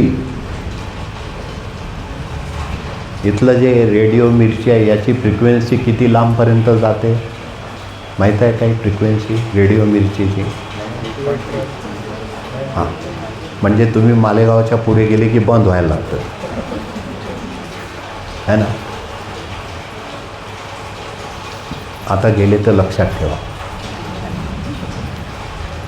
कि बंद होता है कि नहीं. तर ऐसा छोड़ना, कुछ सुनने आता है, कुछ नहीं आता है. कोणत्या गावापर्यंत ऐकायला येतं? संगमनेरच्या पुढे येत नाही म्हणजे 70 किलोमीटरपर्यंत आहे इथं. तिकडे ते फ्रिक्वेन्सीच धरत. मग याचा अर्थ ते रेडिओज बंद आहे का? नाही, तुम्ही त्या फ्रिक्वेन्सीपासून लांब गेले. फ्रिक्वेन्सी हा तुमच्या सोल एनर्जीचाच एक पार्ट असावा असं व्यास महाराजांचं म्हणणं आहे. मग तुम्ही भगवंतापासून लांब गेले तर ते फ्रिक्वेन्सी धरेल का? ऊर्जा जे अस्तित्व आहे, युनिवर्स, त्याच्यापासून लांब गेले, कॅच होईल का? संकेत कॅच होतील का? की युनिवर्सचा काय संकेत आहे, कारण तुम्ही तुमची फ्रिक्वेन्सीच वाढवत नाही. मग फ्रिक्वेन्सी वाढवण्याकरता काय त्याने सांगितलं, स्तोत्र, मंत्र, प्रार्थना.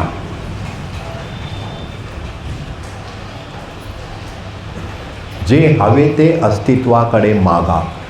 हां फ्रिक्वेन्सीचा अर्थ वारंवारता. हां वारंवारता. हो. फ्रिक्वेन्सी म्हणजे हो रिपिटेशन. हां, वारंवारता म्हणजे प्रार्थना काय करावं लागेल, वारंवार. मंत्रजप काय करावं लागेल. हां, साधं साधं घ्या. फ्रीक्वेंसी जेवणातही आहे. अभी दोपहर का खाना खा के आप सब लोग आए, तो यहाँ से जाने के बाद में, हाँ, तो वारंवारताच आहे ना ते. ऊर्जा को बचाने के लिए वो हमेशा करना पडेगा. तुम्ही म्हणाल नाही आम्ही एकदा जेवलो, तर मग ती गोष्ट भीमाच्या काळात होती, आता नाही. तुम्हाला आठवलं का भीमाच्या काळात एकदाच दिवसभराचं एकदाच जेवायचा. ठीक आहे, दिवसभरात एकदाच जेवणारा कोण होता भीमाच्या काळात. हां, तो घडी घडी खात नव्हता, एकदाच गाडीभर. त्याच्यानंतर आता आपल्याला नाही जमणार तसं. वारंवारता येईलच ती.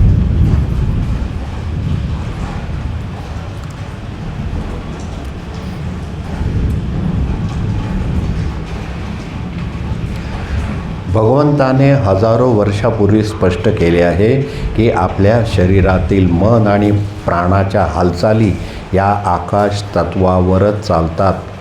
इथरल प्लॅटफॉर्म त्याच्यावरच चालतात. म्हणजे आपल्या शरीरामध्ये 98 सेल्सिअस ते काय फॅरनहीट की, हां, 98 फॅरनहीट उष्णता पाहिजे. आपल्याला काय वाटतं ते आपण मेंटेन करतो. तुम्हाला काय वाटतं. थोडासा विज्ञानाचा अभ्यास केला तर सूर्य मेंटेन करतो आहे. मग खाण्यात आपण काही गडबड केली, सूर्य तुम्हाला, म्हणून तर पहाटेला झोप लागते मस्त.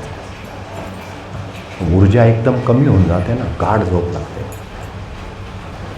आणि जेव्हा झोप लागते तेव्हाच हे सांगतात, अमृत वेळ आहे, उठून बसा. आत्ताच ती वेळ आहे, प्रार्थना करा. आत्ताच ती वेळ आहे, ध्यान करा. कारण आता ऊर्जा लो झालेली. म्हणजे कनेक्टिव्हिटी लवकर साधायचा प्रयत्न करा. तर ह्या सगळ्या हालचाली प्राणांच्या कुठे चालतात, आकाश तत्वावर. उसको क्या बोलते, इथर्नल प्लॅटफॉर्म. इथर्नल प्लॅटफॉर्म त्याच्यावर ह्या चालतात. मन आणि भौतिक शरीराचा दुवा. या श्लोकामध्ये स्पष्ट होतो की स्थूल शरीर, हात पाय आणि सूक्ष्म शरीर, स्थूल शरीर, हात पाय आणि सूक्ष्म शरीर, मन, बुद्धी आणि प्राण हे एकमेकाशी आकाश तत्वामुळे जोडलेले आहेत.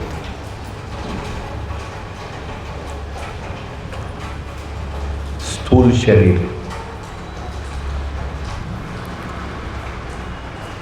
शरीर, हात पाय हे स्थूल शरीर, आणि सूक्ष्म शरीर, मन, बुद्धी आणि प्राण हे सूक्ष्म शरीर, ज्याला काही लोक इलेक्ट्रॉनिक बॉडी म्हणू शकतील.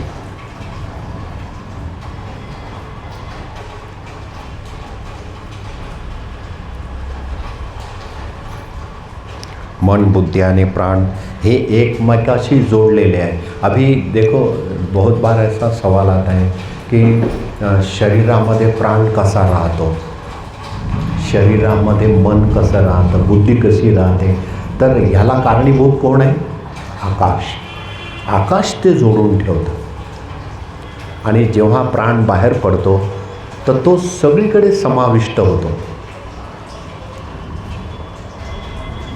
चेतनेची एक वेगळी स्थिती, एक स्टेज, चेतनेची एक वेगळी स्टेज म्हणजे शरीराच्या बाहेर प्राण जाणं.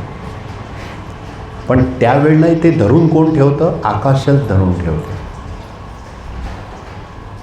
म्हणून तर केव्हाही आपल्याला सुचलं नाही की आपण हात वर करतो की वरच्याला माहीत आहे आम्ही खरे आहे म्हणून आपण हात जमिनीकडे नाही करत, असं करतो वरचा पाहून घेईल. आता वरचा आहे कोण? हे ज्याने हे सगळं धरून ठेवलं ते आकाश. जसं वर आहे तसं पृथ्वीच्या खाली आहे, अधांतरी पृथ्वी आहे. कसं काय चाललं असेल हे सगळं सूत्र? तुम्हाला आश्चर्य नाही वाटत कधी कधी की अधांतरी रांगणाऱ्या पृथ्वीला आधार कोणाचा आहे? हे कितीतरी आकाशामध्ये ग्रह चालत आहेत, अधांतरी चालत आहेत, आधार कोणाचा आहे? मग तो ईश्वर नाही आहे ना हा की ज्याची शपथ संसदेत घेतात? तोच आहे का की ज्याची शपथ घेतल्याशिवाय प्रतिनिधी म्हणून तो गणल्या जात नाही? मग त्याच ईश्वराची तर ही कृपा नाही आहे किंवा त्याच ईश्वराचं संबोधन तर नाही आहे. थोडासा विचाराचा आहे अनुभव. आणि वेद बेस्ड नॉलेज जे आहे, वेद बेस्ड नॉलेज जे आहे त्या नॉलेजमध्ये महान संतांनी ज्या टीका लिहिल्या आहेत त्याच्यावर त्यांनी जो अभ्यास केलेला आहे त्या अभ्यासामध्ये केलेल्या भाष्यानुसार जड आणि जड वापरलं तेव्हाच तुम्हालाही वाटेल की भागवत ऐकायला गेलो. साधे सुधे शब्द वापरले तर काय आहे, काहीतरी असं. भाष्यानुसार मृत्यूच्या वेळी आपले स्थूल शरीर नष्ट होते, पण सूक्ष्म शरीर मन, बुद्धी, प्राण ह्या आकाश तत्वाच्या माध्यमातून आत्म्याला घेऊन नवीन गर्भात प्रवेश करतात. आणि म्हणून आपल्या संस्कृतीमध्ये म्हणजे इकडे वेद बेस्ड नॉलेजमध्ये पुनर्जन्म मानलेला आहे. पण पुनर्जन्म म्हणून एखादा आपल्याच कुटुंबातला व्यक्ती आहे आणि तो पुनर्जन्मित झाला आहे नाही झाला आहे डिक्लेअर करायची घाई करू नका. त्याची आणि याची वृत्ती सेम आहे म्हणून तो हाच आहे असं नाही, कारण जेनिकमधूनही ते येत असतं. जेनिकमधून सेम वृत्ती येतात. तर त्याच्यामुळे ती घाई नाही करायची की हा तोच आहे आला आहे बस असं झालं आहे. पण ही गोष्ट मात्र ह्या एनर्जी बेस लेवलवर जे झेन फकीर होते किंवा त्यांच्यामध्ये अशी एक प्रथा होती किंवा जे लामा वगैरे होतात त्यांच्यामध्ये अशी एक प्रथा होती की ते काहीतरी एखादी वस्तू जाताना एकाकडे देऊन जातील, काठी चप्पल काहीतरी देऊन जातील आणि मग तो सांगेल की मी परत येणार आहे. मग तो परत जेव्हा येईल तर तो त्याच्याच घरी जाऊन ती वस्तू मागेल. मग त्यावरून ते धरायचे की अरे हा परत आला. लक्षात आलं का? त्यामुळे एखाद्याने सांगितलं की ही वस्तू राहू द्या मी परत येईल तर घेऊन ठेवा, वाट बघा की मागायला येतो का. फक्त वापरायची घाई नका करू, कारण तो भस्कन 30-1 वर्षांनी आला तर मग तुम्ही म्हणाल नाही ते तुम्ही दिलं होतं पण आम्ही तर ते वापरात घेतली आहे असं नका. तशीच ठेवा. लामा लोक जे आहे त्यांच्यामध्ये अजूनही ही भावना आहे की गेलेला माणूस जो आहे तो सूक्ष्म देह जो आहे त्याचा, काही काही ठिकाणी मन बुद्धी प्राण आहे, काही काही ठिकाणी मन बुद्धी अहंकार म्हटलेला आहे, परंतु तो अहंकार मीन्स प्राणच असा हिशोब धरू शकतात. तर अशा ह्या सूक्ष्म देहाला नवीन गर्भ मिळेपर्यंत तो वाट बघतो आणि जे बुद्धिमान लोक आहे जे निघून जातात ह्या देहातून त्यांना परत त्या तोडीचा गर्भ मिळेपर्यंत ते येत नाही. आणि मग ईश्वराने असं एक वरती सिस्टीम तयार केली आहे की तिथे हे जे लोक आहेत जे हाय क्वालिटी लाईफ जगतात त्यांनी जर देह ठेवला तर ते त्या धामामध्ये जाऊन राहतात आणि ते परत येत नाही, रमतात तिथं. त्यांची इच्छा नाही होत की अरे वापस जाएंगे और एक बार, रमून जातात. तर आपल्याला जर पाहिजे असेल तर 7च लोक आहेत ज्यांना आपण बोलवून आपल्या उपयोगात घेऊ शकतो, जे 7 चिरंजीव आहेत. बाकीचे कोणीही यायला तयार नाही, ते सगळे गेले, ते रमले तिथे. इतना बड़ा महल है कि सब उधर ही रम गए सब. हां, असं बांधलेलं, हो असं बांधलेलं आहे ते. तर आता याच्यावर आपण हा जो श्लोक आहे, ह्या श्लोकाची थोडीशी चर्चा आहे ती तर चालूच ठेवू, पण आजसाठी एक टास्क सांगणं गरजेचं आहे ना काहीतरी. तर ती टास्क अशी आहे की श्लोक नंबर 32 ते 34 ह्याचा संदर्भ 2026 आपण ऐकला. तृतीय स्कंद अध्याय क्रमांक 26 श्लोक नंबर 32 to 34 ह्या संदर्भाप्रमाणे 2032 तुम्ही स्वतःला कसं बघाल असा निबंध लिहून आणा.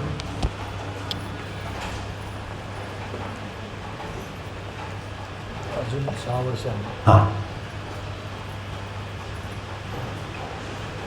हेच श्लोक पण अजून 6 वर्षाने तुम्ही आज ऐकले, 6 वर्षाने तुम्ही स्वतः संबंधी कसं विचार कराल, त्याचा स्वतःला कसं चेंज कराल किंवा तुम्ही काय असाल असंही म्हणू शकता की ह्या श्लोकाप्रमाणे मी 6 वर्षाने कसा असेल असं लिहा, म्हणजे ते जास्त लक्षात येईल. आणि तो निबंध उद्या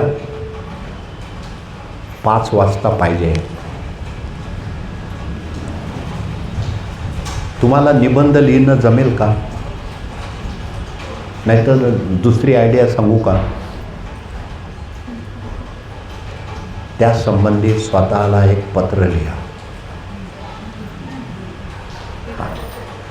निबंध किंवा स्वतःला पत्र लिहा आणि त्या पत्रामध्ये सगळं जे काय आहे ते की 32 ते 34 श्लोक 2026 ऐकले होते, पण ह्या 6 वर्षात फक्त भागवताचा प्रसादच ध्यानात राहिला. जे काय आहे ते भंडाऱ्यातला प्रसाद तेवढाच लक्षात राहिला. पत्र लिहा स्वतःला. हां, आणि स्वतःला पत्र लिहिताना टू सेल्फ असं नका म्हणू. तुमचं नाव लिहा, प्रतीक हे. हां, भागवत वाले बोलते हैं कि तुम जो बॉडी में रह रहे हैं ना, वो तुम्हारा घर है, तुम नहीं. शरीरामध्ये आपण राहतो तर ते आपलं घर आहे, म्हणजे आपण शरीरात राहतो आहे, शरीर आपलं नाही आहे. ते कधी लाल झेंडा दाखवून देईल. त्यामुळे स्वतःला पत्र लिहा, नाहीतर निबंध लिहा. 2 पैकी एक काय ठरवता, पत्र की निबंध? पत्र फायनल, निबंध कट करा. पत्र लिहा.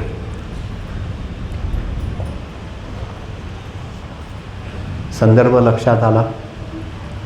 32 to 34 की पुढच्या 6 वर्षात आम्ही लोकांशी कसं बोलू. कारण आम्ही यावेळेला ऐकलं ना, बोललं सूर चांगला पाहिजे, शब्द चांगले पाहिजे. मग आम्ही काय करू, कसं असू. पत्र लिहा की तू भागवतात हे ऐकलं होतं, मग 6 वर्षाने तू काय करणार आहे याच्यावर. आपणच आपल्याला असं समोर ठेवून आरशासमोर बसून लिहा, चालेल तरी. म्हणजे 2 जण दिसतील तर जरा मजा येईल.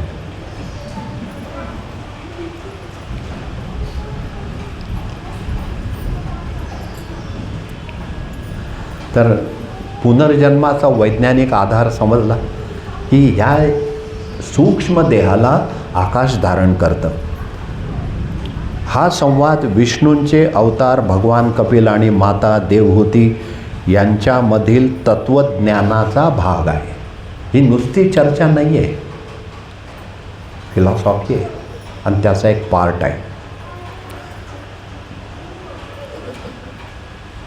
दोघांच्या संभाषणाची पार्श्वभूमी, बॅकग्राऊंड. सांख्यशास्त्रानुसार जेव्हा उत्पत्तीची प्रक्रिया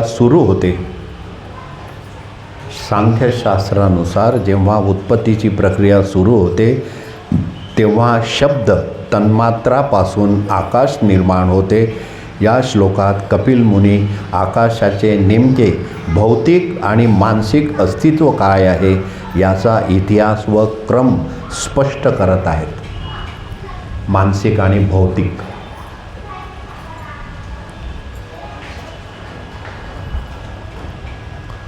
आता ह्या श्लोकातून लेसन काय घ्यायचं आहे? तो लेसन असा घ्यायचा आहे की अंतर्मन शुद्ध ठेवण्याचा प्रयत्न किंवा अंतर्मन शुद्ध ठेवण्याचा उपाय. अंतर्मन शुद्ध ठेवण्याचा उपाय. आपल्या मनातील विचार, भावना हे सर्व आकाश तत्वामध्ये लहरीच्या रूपाने साठवल्या जातात. फ्रिक्वेन्सी.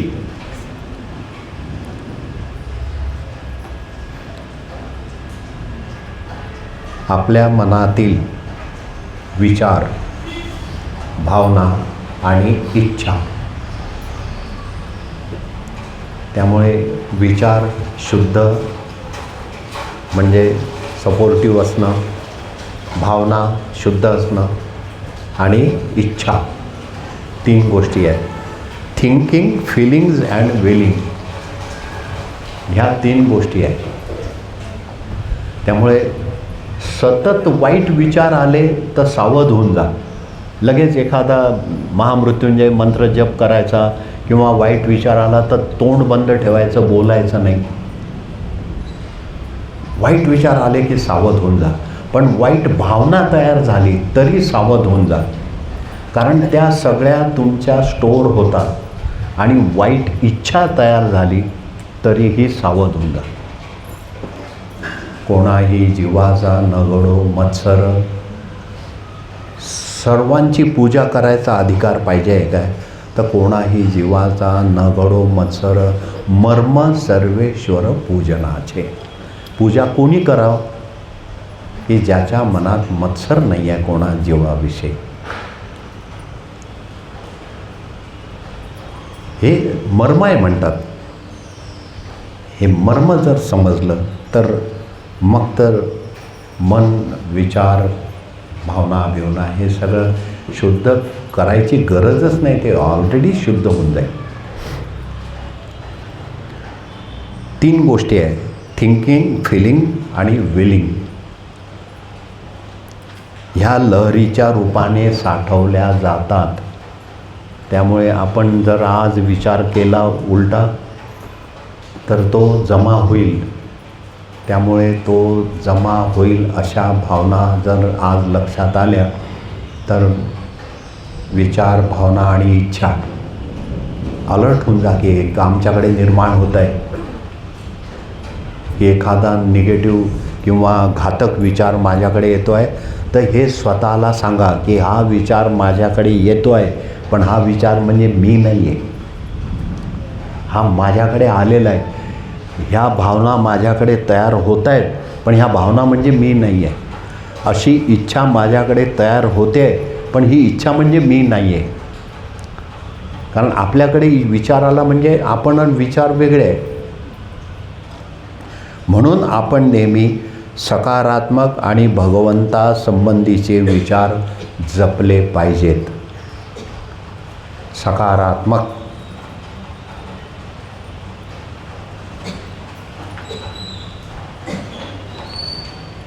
आणि त्याचं कारण व्यास महाराज एकदम स्पष्टपणे सांगतात. तुम्हाला किती लोकांना वाटते की 2027 हे वर्ष खूप चांगलं गेलं पाहिजे? सगळ्यांना वाटतं, पण बोट वर कोण नाही करत. हां, बघा त्या शेवटच्या मावशीला काही कळालं आणि हातच वर नाही केलं. 2027 हे वर्ष चांगलं गेलं पाहिजे असं जर वाटत असेल तर आता व्यास महाराज काय सांगतात ते बघा. कारण तुमचे विचार हे तुमचे भविष्य आणि तुमचे आरोग्य ठरवतात. 2027 चांगलं गेलं पाहिजे वाटतं आहे ना, मग आत्तापासूनच विचार, भावना आणि इच्छा तुम्ही जशा कराल तसं आरोग्य 2027मध्ये तुमचं होईल. ज्यांना 27मध्ये हॅपी राहायचं आहे त्यांनी आतापासून ही गोष्ट करायची. कारण याला वैज्ञानिक असं प्लस्टर लावून व्यासांनी आपल्यासमोर ठेवलं आहे.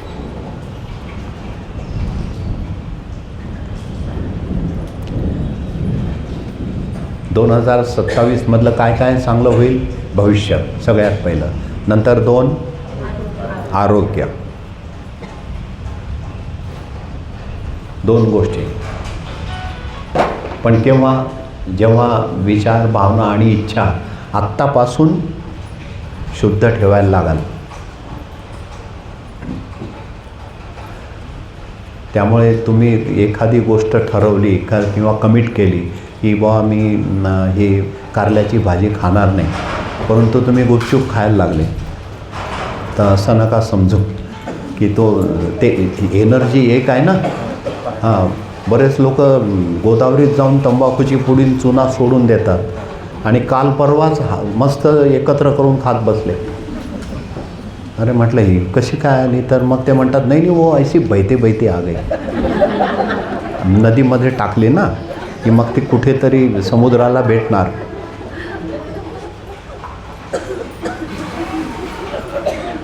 आणि असं घडलेलं आहे. म्हणजे त्यांनी मला, मी परत दिसला खाताना तर म्हणे नाही वो बहते बहते आ गई.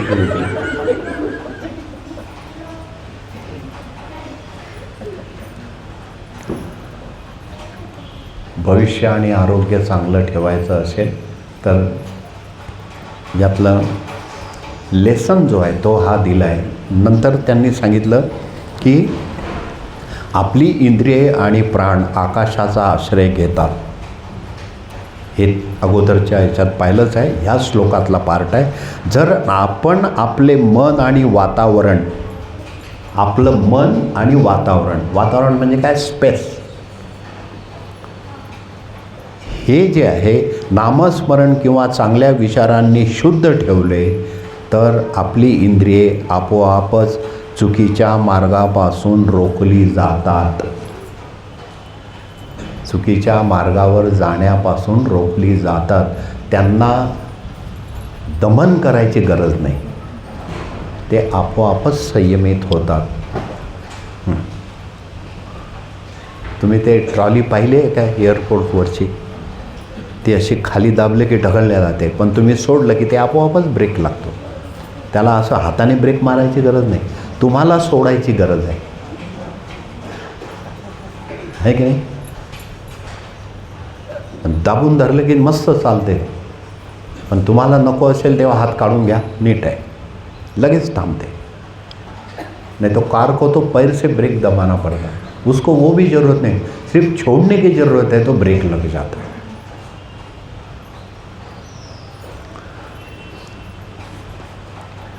जर आपण आपले मन आणि वातावरण नामस्मरण किंवा चांगल्या विचारांनी शुद्ध ठेवले तर आपली इंद्रिये आपोआपच चुकीच्या मार्गावर जाण्यापासून रोखली जातात. आता याच्यामध्ये ह्या श्लोकामध्ये सर्वव्यापी ईश्वराची प्रचिती कशी, सर्वव्यापी ईश्वराची प्रचिती कशी, ज्याप्रमाणे आकाश विश्वात सर्वत्र पसरलेले आहे आणि त्याशिवाय कोणतीही वस्तू अस्तित्वात राहू शकत नाही. ज्याप्रमाणे आकाश विश्वात सर्वत्र पसरलेले आहे आणि त्याशिवाय कोणतीही वस्तू अस्तित्वात राहू शकत नाही, त्याप्रमाणे परमात्मा देखील या आकाशापेक्षाही सूक्ष्म असून प्रत्येक कणात व्यापलेला आहे. लांबलचक वाक्य आहे, पण कुठे पुढे सांगायचं असेल तर सांगतो.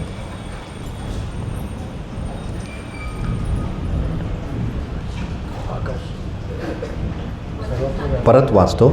ज्याप्रमाणे आकाश विश्वात सर्वत्र पसरलेले आहे आणि त्याशिवाय कोणतीही वस्तू अस्तित्वात राहू शकत नाही, त्याचप्रमाणे परमात्मा देखील या आकाशापेक्षाही सूक्ष्म असून प्रत्येक कणात व्यापलेला आहे.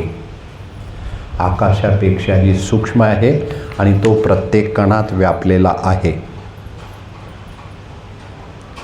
आता हे प्रत्येक कणात व्यापलेलं आहे म्हणजे कसा? Electron, proton, neutron, item.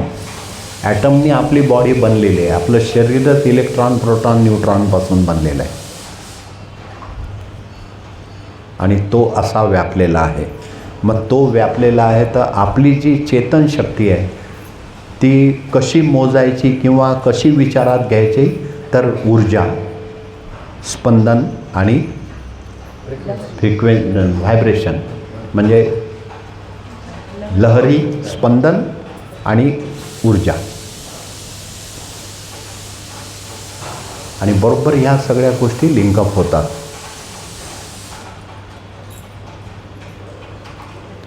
इथे श्लोक नंबर 34चा जो चर्चेचा पार्ट आहे तो संपलेला आहे.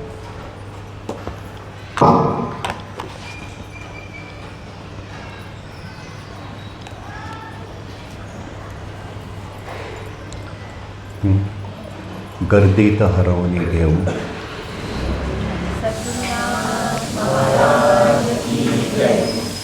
गर्दीत हरवणी